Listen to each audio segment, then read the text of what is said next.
இந்திய ராணுவத்தில் பணிபுரியும் போது 2 பிள்ளைகளும் ராவி நதியில் தவறி விழுந்து மரித்து விட்டார்கள். பிறகு அவர் மற்றும் அவர் மனைவி பிள்ளைகள் இழந்த துக்கத்தில் என்ன செய்வது என்று தெரியாமல் தவித்துக் கொண்டு இருக்கும் போது இயேசு கிறிஸ்து தரிசனம் கொடுத்து இருவரும் ஆண்டவருக்கென்று ஊழியம் செய்யும்படி அழைக்கப்பட்டார்கள். அவர்கள் செய்து வரும் சத்திய வேத ஆராய்ச்சி ஊழியம் ஆண்டவருடைய கிருபையால் வல்லமையாக நடைபெற்று வருகிறது. அவர்கள் கொடுக்கும் ஆண்டவருடைய வார்த்தையை நாம் கேட்போம்.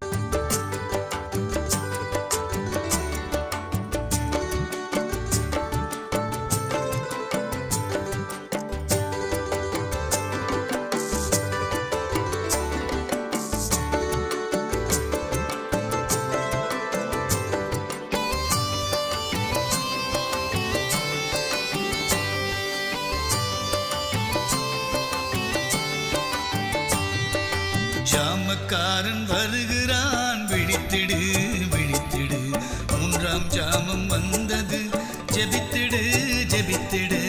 ஜாமக்காரன் வருகிறான், விழித்திடு விழித்திடு, 3ஆம் ஜாமம் வந்தது, ஜெபித்திடு ஜெபித்திடு. பரிசுத்த வசனத்தை தேடி நீயும் வாசி, படித்ததை மறவாமல் கருத்துடன் தியானி. பரிசுத்த வசனத்தை தேடி நீயும் வாசி, படித்ததை மறவாமல் கருத்துடன் தியானி. வார்த்தைகள் வல்லமையாய் ஞானமாய் பேசு, வாதைகள் வராது நம்பிக்கையே சாட்சி. வார்த்தைகள் வல்லமையாய் ஞானமாய் பேசு, வாதைகள் வராது நம்பிக்கையே சாட்சி.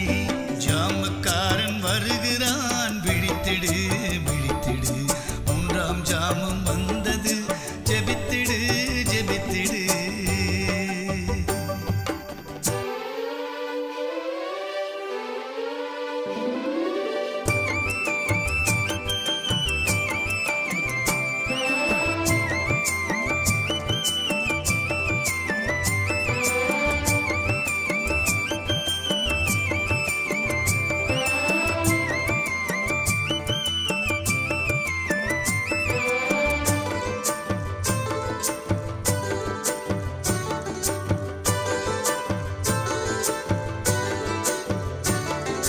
ஜெப ஆவி உலகத்தில் மழையாய் பெய்யணும், ஜகத்தை ரட்சிக்கும் அக்கினி இறங்கணும்.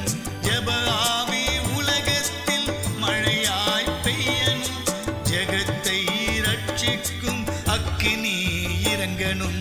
ஜெபம் செய்யும் வீரர்கள் சபையில் எழும்பணும், ஜெயம் பெற்ற ஸ்திரீகளும் முழங்காலில் நிற்கணும். ஜெபம் செய்யும் வீரர்கள் சபையில் எழும்பணும், ஜெயம் பெற்ற ஸ்திரீகளும் முழங்காலில் நிற்கணும். ஜாமக்காரன் வருகிறான், விழித்திடு விழித்திடு, 3ஆம் ஜாமம் வந்தது, ஜெபித்திடு ஜெபித்திடு.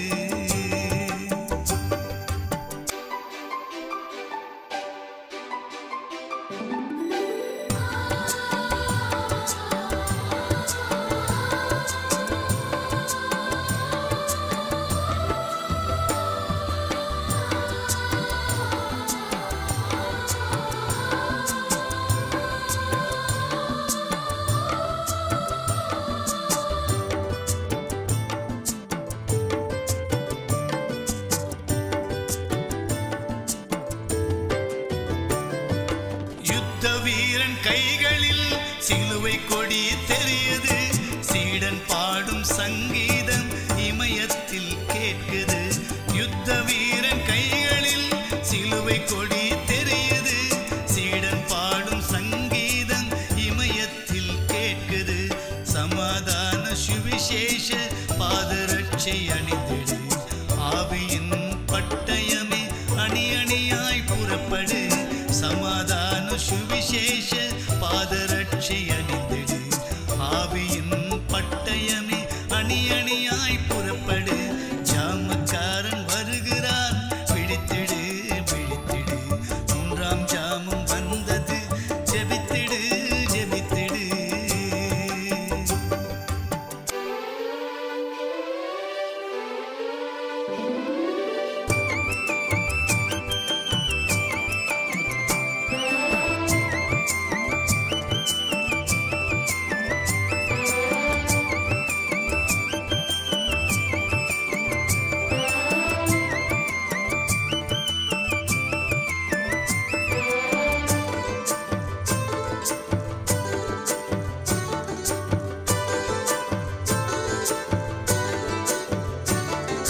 சாத்தான் உன்னை கண்டதும் 7 வழியாய் ஓடணும். சத்தியத்தை பறைசாற்றி சத்துருவை விரட்டணும். சாத்தான் உன்னை கண்டதும் 7 வழியாய் ஓடணும். சத்தியத்தை பறைசாற்றி சத்துருவை விரட்டணும். அதிகாலை ஜபத்தினால் ஆசீர்வாதம் துதித்திடு. மணவாளன் இயேசு கிறிஸ்து வருகிறார், காத்திரு. அதிகாலை ஜபத்தினால் ஆசீர்வாதம் துதித்திடு. மணவாளன் இயேசு கிறிஸ்து வருகிறார், காத்திரு. ஜாமக்காரன் வருகிறான், விழித்திடு மகனே. 3ஆம் ஜாமம் வந்தது, ஜெபித்திடு மகளே. ஜாமக்காரன் வருகிறான், விழித்திடு மகனே. 3ஆம் ஜாமம் வந்தது, ஜெபித்திடு மகளே. பரிசுத்த வசனத்தை தேடி நீயும் வாசி. படித்ததை மறவாமல் கருத்துடன் தியானி. பரிசுத்த வசனத்தை தேடி நீயும் வாசி. படித்ததை மறவாமல் கருத்துடன் தியானி.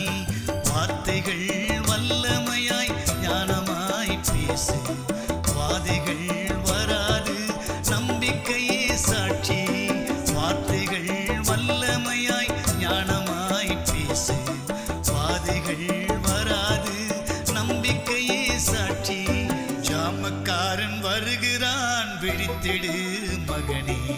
3ஆம் ஜாமம் வந்தது, ஜெபித்திடு மகளே. ஹல்லேலூயா. ஒரு கரங்களை தட்டி தேவநாமத்தை நாம் மகிமைப்படுத்தலாம். ஹல்லேலூயா, ஹல்லேலூயா, ஹல்லேலூயா. எல்லாம் அப்படியே கண்களை மூடி, ஆண்டவரே என் மேலே இறங்கி வாங்கப்பா. இந்த வார்த்தையை நாங்கள் முழுமையாய் கேட்கிறோம். நாங்கள் அசதியாக இருக்கக்கூடாதுப்பா. இது கடைசி காலம், கொடிய காலம், மஞ்சக காலம். பிசாசின் அதிக வேகமாய் வேலை செய்கிற நேரத்தில் ஆண்டவர் நமக்கு சொல்லுகிறார், நாம் தேவனுக்குள் வளர்ந்து பெருகி ஆண்டுடைய அடிச்சுவடுகளை பின்பற்றுவர்களாய் காணப்பட வேண்டும். ஆண்டவரே எங்கள் மேல் இரக்கமாயிருங்க, இரக்கமாயிருங்க, இரக்கமாயிருங்க, தயவாயிருங்க. மனதுருகி எங்களை பலப்படுத்தியவாங்க. ஆண்டவர் எந்த நோக்கத்தோடு கொண்டு வந்தீரோ, எந்த நோக்கத்தோடு இந்த 24 மணி நேரம் பிரேயரை நடத்துகிறோம், அது உங்களுடைய நோக்கத்தை, உங்கள் சித்தத்தை, திட்டங்களை, தீர்மானங்களை நிறைவேற நீர் உதவி செய்வீரா. ஹல்லேலூயா.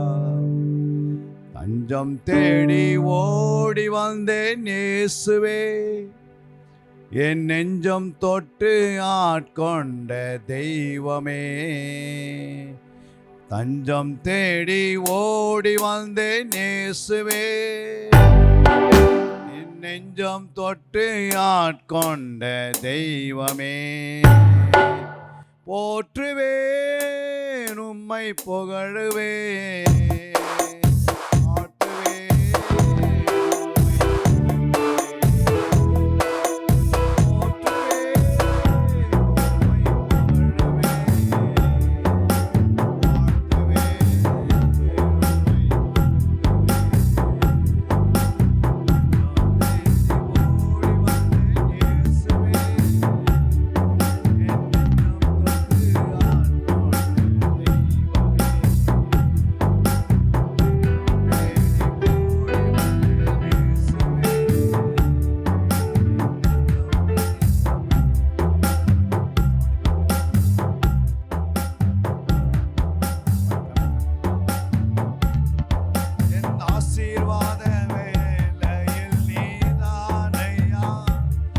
அவதியோரம் வேலையில் நீதானையா, என் ஆசீர்வாத வேலை நீதானையா.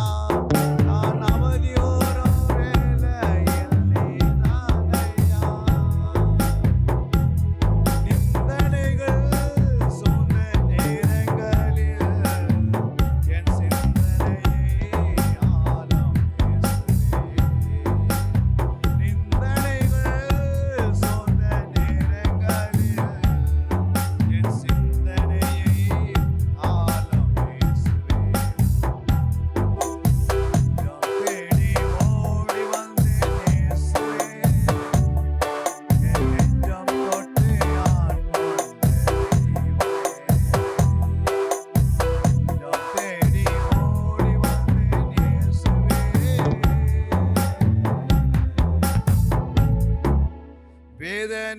சோர்ந்த வேளை தண்ணீரிலே என் வேண்டுதல் கேட்டு சுகம் தந்தீரையா. வேதன் என்னை சோர்ந்த வேளை தண்ணீரிலே என் வேண்டுதல் கேட்டு சுகம் தந்தீரையா. தாயே போல் என்னை அணைத்தீர், என் தந்தை போல் என்னை ஆற்றினீர். தாயே போல் என்னை அணைத்தீர், என் தந்தை போல்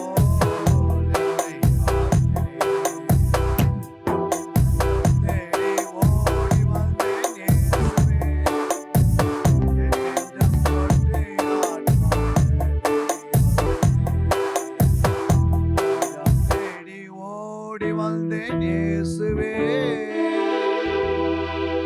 அல்லேலூயா. தஞ்சம் தேடி இயேசுவை நோக்கி ஓடி வந்தோம். அல்லேலூயா. நமது நெஞ்சை தொட்டு அவர் நம்மை ஆட்கொள்ள வேண்டும். அல்லேலூயா. ஆண்டவரை நோக்கி வந்திருக்கிறோம். ஆண்டவர் தான் நம்மை பலப்படுது. அல்லேலூயா. இந்த நாளில் நம்ம சீசத்துவத்தை குறித்து நம்ம பார்க்குறோம். அதாவது இந்த 24 மணி நேரத்தில் கிட்டத்தட்ட 8 ஜாமங்கள் தொடர்ந்து அந்த ஜாமங்கள் போய்க்கொண்டே இருக்கிறது. இது 6வது ஜாமத்தில் வந்திருக்கிறோம். அல்லேலூயா. இப்போ 6வது ஜாமத்தில் சீசன் என்றால் என்ன புரியுங்கள். நம்ம எல்லாமே சீசனாக உருவாகணும்னு ஆண்டோடைய சித்தம். இங்கே இருக்கிறவங்க எல்லாமே ஒரு நாள் சீசன் ஆகிடணும். அல்லேலூயா. ஏன்னா ஒருத்தரை பின்பற்றினா அவங்களை தொடர்ந்து நாம் பின்பற்றும் போது அவங்களிடத்து நிறைய ஆசீர்வாதங்கள், நன்மைகள், நமக்கு ஆரோக்கியங்கள், சுகங்கள், பலன், எல்லா விதமான கிருபைகள் நமக்கு கிடைத்துக்கிட்டே இருக்கிறது. அல்லேலூயா. நம்ம யாரை பின்பற்றுகிறோன்னு கவனிக்கணும். இன்றைக்கி என்னுடைய பிள்ளைகள் இயேசுவை பின்பற்றுறது ரொம்ப கஷ்டப்படுறாங்க. அல்லேலூயா. யாரோ பின்பற்றதுனால ஒரு அர்த்தம் கிடையாது. இயேசுடைய அவர் ரத்தத்தினால நம்மளை மீட்டெடுத்து விட்டார். அல்லேலூயா. நம்மளை பேர் சொல்லி அழைத்தார், கிருபையினாலே நம்மளை ரட்சித்தார், விசுவாசத்தை கொண்டு நம்மளை ஆண்டவர் என்ன செய்திருக்கிறார், ரட்சித்திருக்கிறார். அல்லேலூயா. ஆனால் அழைத்த தேவன் உண்மை உள்ளவர். அவர் மேல் நம்ம நம்பிக்கையை, அவர் மேல் விசுவாசம், அவரையே நம்பி வாழ்வது, அவர் சித்தத்தை செய்வது, அவருக்காக நாம் பாடுபடுவது, அவருக்காக உபத்திரப்படுவது, அவருக்காக நாம் துன்பப்படுவது, அவருக்காக சில சோதனைகளை நாம் அறிந்து கொள்வது, அதை பெற்றுக்கொள்வது, அப்படி வாழ்வது தான் ஆண்டோடைய சித்தம். அல்லேலூயா. ஒரு நல்ல சீசன் என்ன செய்யணும், ஆண்டவருக்காக வைராக்கியமாக வாழணும். அல்லேலூயா. ஆண்டவர் நல்லா யோசித்து பாருங்கள். அவர் இந்த பரலோகத்திலிருந்து பூமிக்கு வந்தார். அவர் வரும்போது அவர் என்ன கொண்டு வந்தார், வெறும் கையோடு தான் வந்தார். அல்லேலூயா. ஆனால் போகும்போது அவர் அநேக அற்புதங்களை செய்தார். அல்லேலூயா. அநேக சீசர்களை உருவாக்கினார், அநேக மக்களை நேசித்தார், அநேக மக்களுக்கு அன்பு என்னென்று தெரிவித்தார். அல்லேலூயா. பரலோகத்திலேருந்து ஒரு இயேசு வந்து தான் இந்த வேலையை செய்து முடித்தார். இந்த உலகத்தில் அன்பு என்னன்னு யாருக்குமே அறியாமல் வாழ்ந்து கொண்டு வந்தாங்க. மக்களுக்கு அன்புனா என்னன்னு தெரியாது, தாழ்மைனா என்னன்னு தெரியாது, சாந்தம்னா என்னன்னு தெரியாது, அப்புறம் வேறு என்ன இருக்குது, கிருபைனா என்னன்னு தெரியாது. இப்படிலாம் வாழ்ந்து கொண்டு இருந்த மனுஷர்களுக்கு ஆண்டவராக இயேசு என்ன பண்ணுறாரு, அன்புனா என்ன, எப்படி ஒரு கணவனை எப்படி கணவனுக்கு கீழ்ப்படிவது, இல்லை மனைவி இடத்துல எப்படி அன்பு கூறுவது கணவன், எப்படி பிள்ளைகள் பெற்றோர்களிடத்தில் கீழ்ப்படிவது, இதெல்லாம் உலகத்துக்கு யாருக்குமே தெரியாது. இது வரைக்கும் எத்தனோ பேர் படிக்கிறாங்க, எவ்வளோ படிச்சிருக்கிறாங்க. என்ன படித்தாலும் ஒரு மனுஷனுக்கு பரலோகம் கிடையாது. அல்லேலூயா. இந்த உலகத்தில் எவ்வளோ பேர் படித்து கோடிக்கணக்கில் சம்பளம் வாங்கி இந்த உலகத்தையே அவன் கையில் எடுத்துக்கினா கூட அவனுக்கு பரலோகம் கிடையாது, இயேசு தவிர. அல்லேலூயா.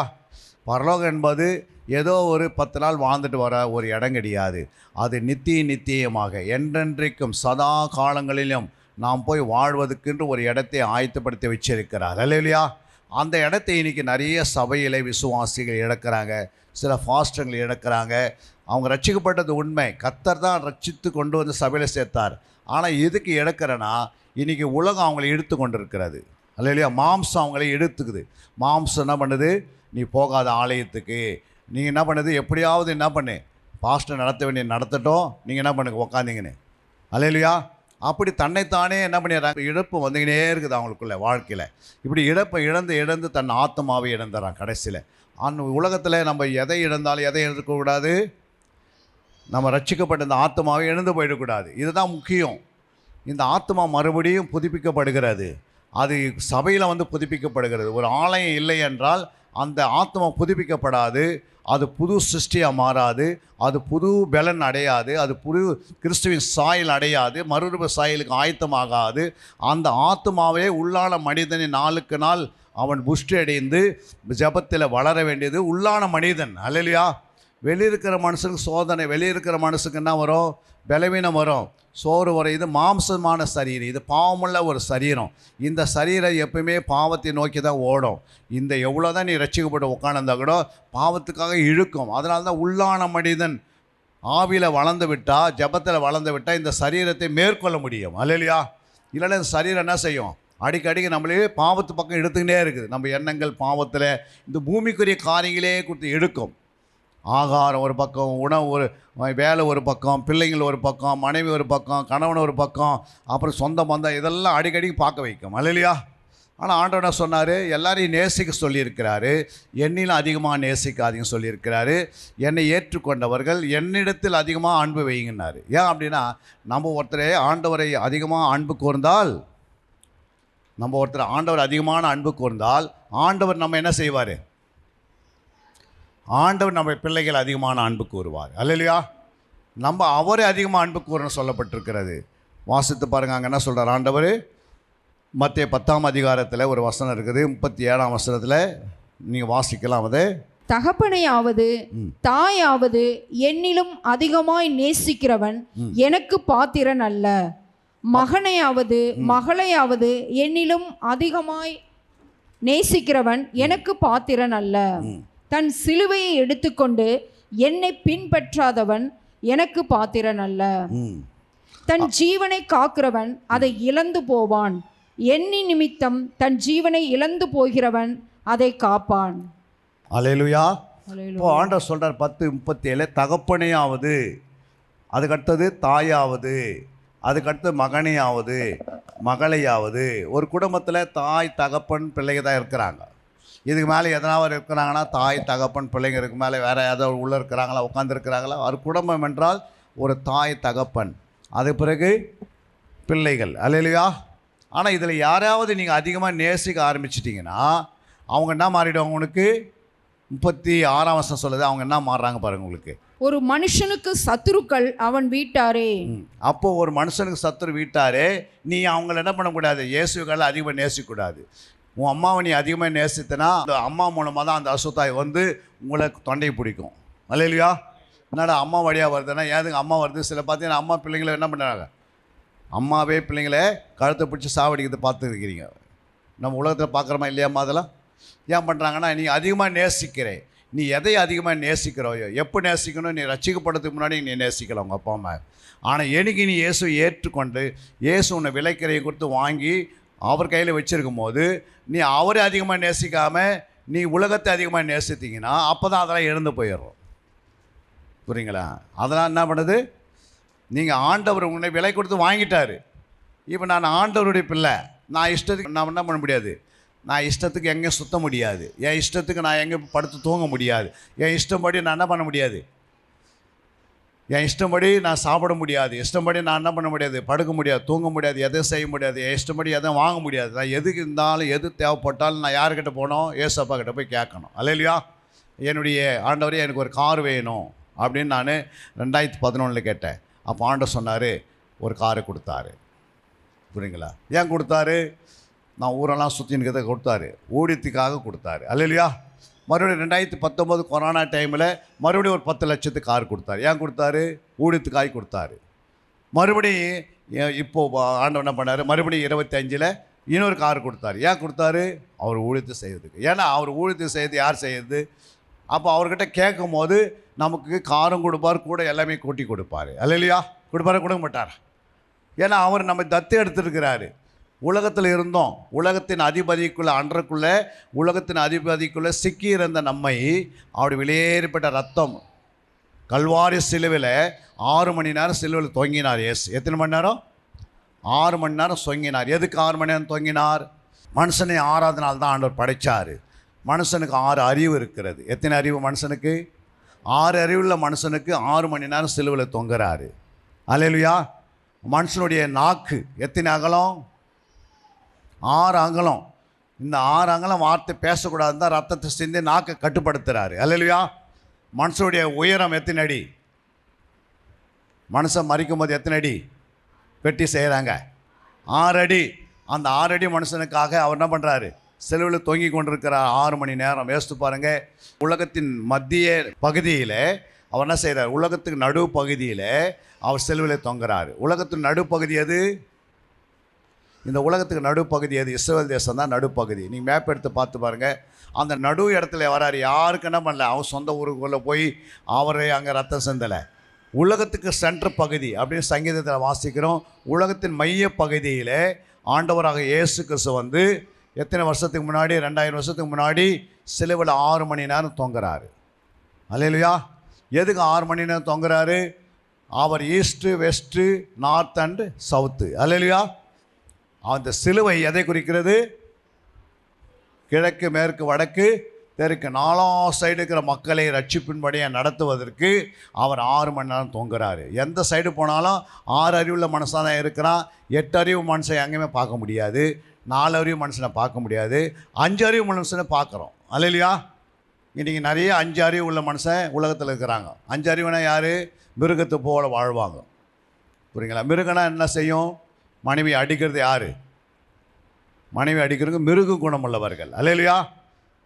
கணவன் அடிக்கிறவங்க மிருகத்து மேலே மிருக குணங்கள். அல்லேலூயா. அப்புறம் பிள்ளைகளை பெற்றோர் என்ன பண்ணுறோம்? ஆண்டவர் சொல்கிறாரு, பிள்ளைகளை எப்படி அடிக்கணுமா? பாருங்கள், எபேசன் 6ஆம் அதிகாரம் 4ஆம் வசனத்தில் பிள்ளைகளை எப்படி அடிக்கணும்னு சொல்லி தந்துக்கிறார் பாருங்கள். பிதாக்களே, நீங்களும் உங்கள் பிள்ளைகளை கோபப்படுத்தாமல் கர்த்தருக்கு ஏற்ற சிச்சையிலும் போதனையிலும் அவர்களை வளர்ப்பீர்களாக. அப்போ பிள்ளைகளே எப்படி? பெற்றோர்களுடைய முகத்தில் என்ன இருக்கக்கூடாது? கோபம் என்ற அந்த சுபாவம் பார்க்கக்கூடாது பிள்ளைங்க. அப்போ கோபப்படுத்தாமல் ஒருத்தர் அடிக்கிறேன்னு எப்படி அடிக்க முடியும்? சிரிச்சிக்க முடியும்?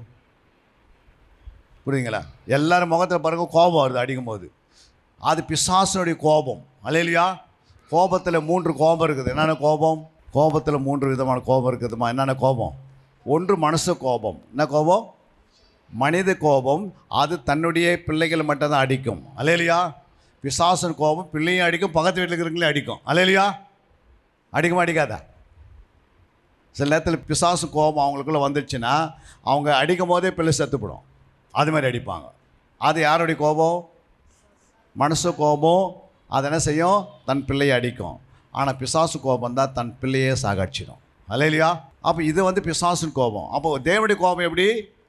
நீ கோபமே உன் முகத்தில் தெரியக்கூடாது, ஆனால் பிள்ளையை அடிக்கணும்.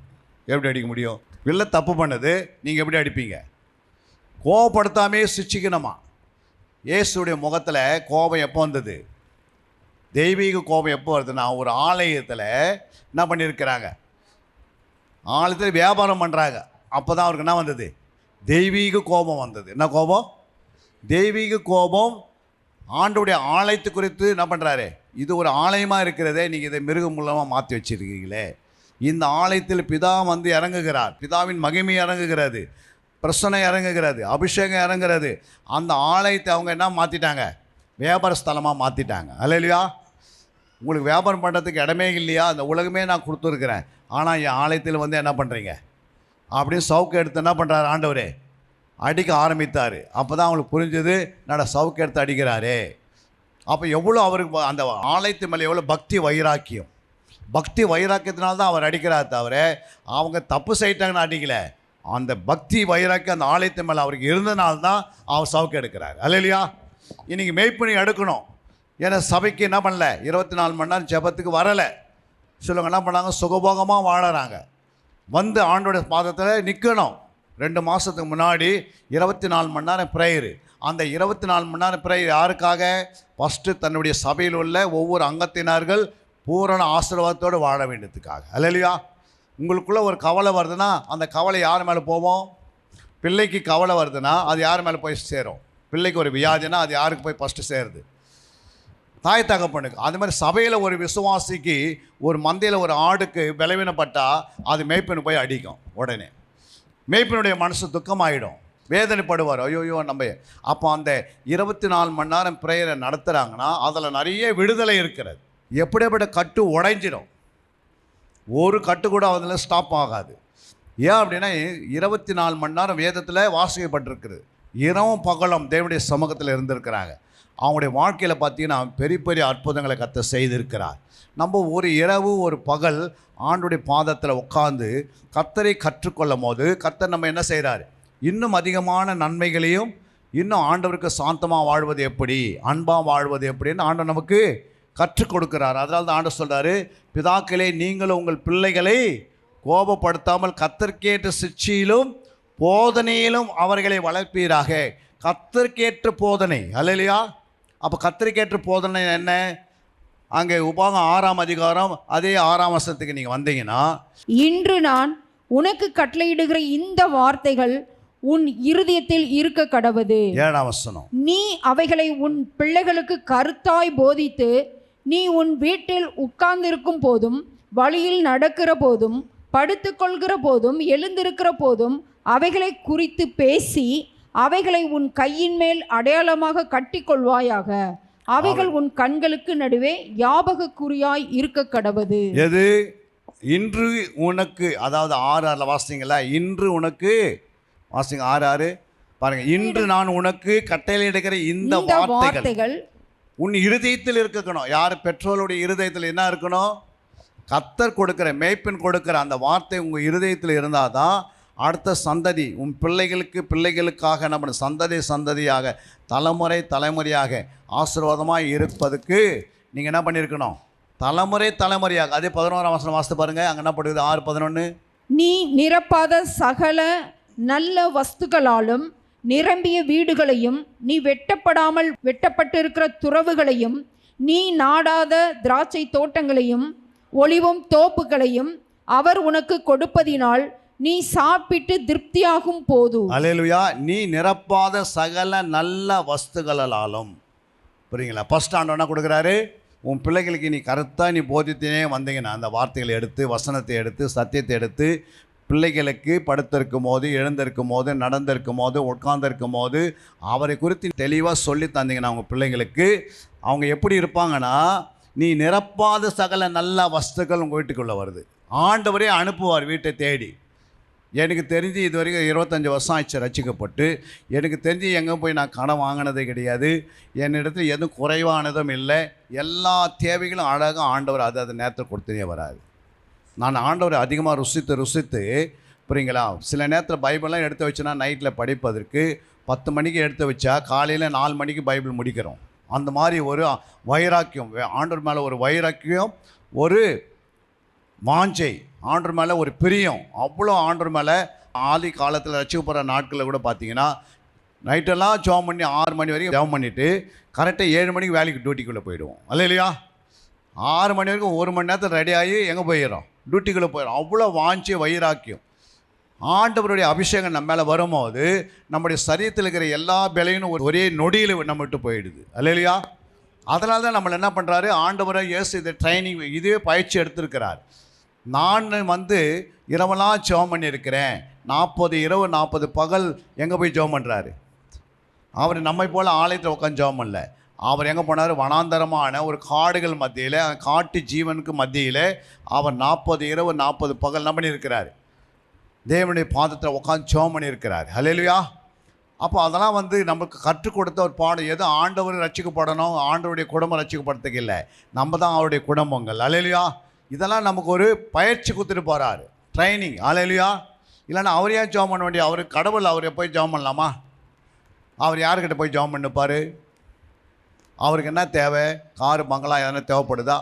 அவர் 5 அப்பத்து 2 மீன் என்ன பண்ணுறாரு? 5000 பேர் கொடுக்கும்போது அவர் எதெல்லாம் தொடுறாரோ தொடாதுங்கிறது எல்லாமே அவருக்கு என்ன ஆகிடுது? ஆசீர்வாதமாக மாறிடுது. அவ்வளோ பெரிய தேவன் பூமியில் 40 பகல் 40 இரவு தண்ணீர் குடிக்காமல், சாப்பிடாமல், அப்புறம் உடைகளை மாற்றாமல், அவர் குளிக்காமல், எதுவுமே செய்யாத 40 நாள் காட்டில் போய் என்ன பண்ணுகிறாரு? 40 நாள் காட்டில் போய் ஜெபம் பண்ணுகிறாரு. அல்லேலூயா. அவர் யார்? உலக ரட்சகர். உலக ரட்சகரே 40 நாள் இரவு பகல் போய் ஜெபம் பண்ணும்போது நம்ம அவருடைய பிள்ளைகளாக இருக்கும். ஒரு நாளாவது நம்ம ஒரு இரவு பகல் ஜெபம் பண்ண முடியாதா? முடியுமா? முடியாதா? கரங்களை உயர்த்தி காட்டுங்க. அவர் பிள்ளைகளாக இருக்கிறோம். ஆனால் நம்ம என்ன பண்ணுறோம், மனசு இருக்குது ஆனால் மார்க்கம் இல்லை. அல்லேலூயா. நமக்குள்ள மனசு இருக்குது, செயலான் தான் இருக்குது.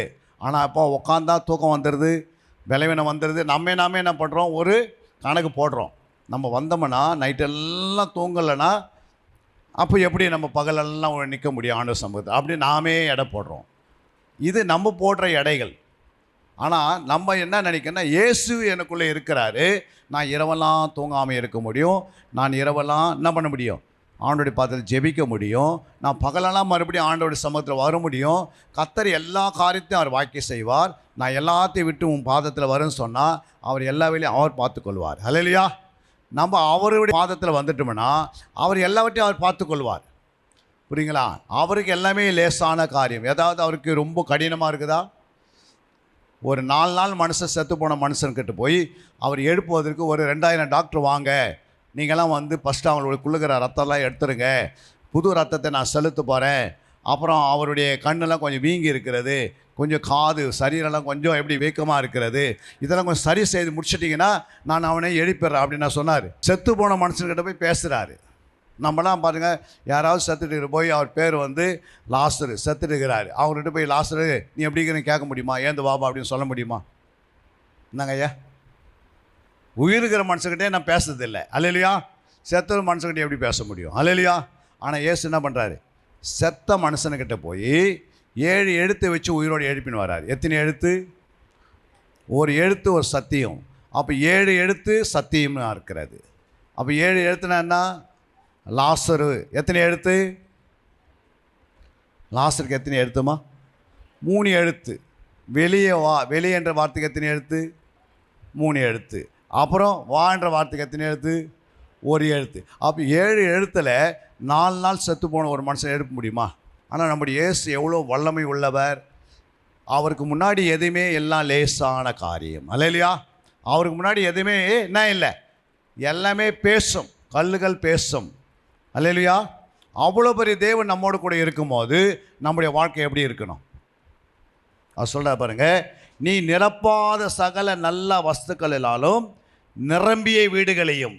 எப்படி இருக்கோ அந்த வீட்டுக்குள்ளே எல்லாத்தையும் அவரே நிரப்பி தரார். எனக்கு தெரிஞ்சு நான் வீட்டை வாங்கவே இல்லை. இது வரைக்கும் நான் வீடு போய் கட்டணும், வீட்டை வாங்கணுன்று எப்படியோ ஒரு வீட்டை கட்டினேன். இது வரைக்கும் எனக்கு தெரிஞ்சு 1983 நான் வீட்டை விட்டு வெளியே வந்தேன். புரியுங்களா? அப்படியே மிலிட்ரிக்கு போயிட்டேன்.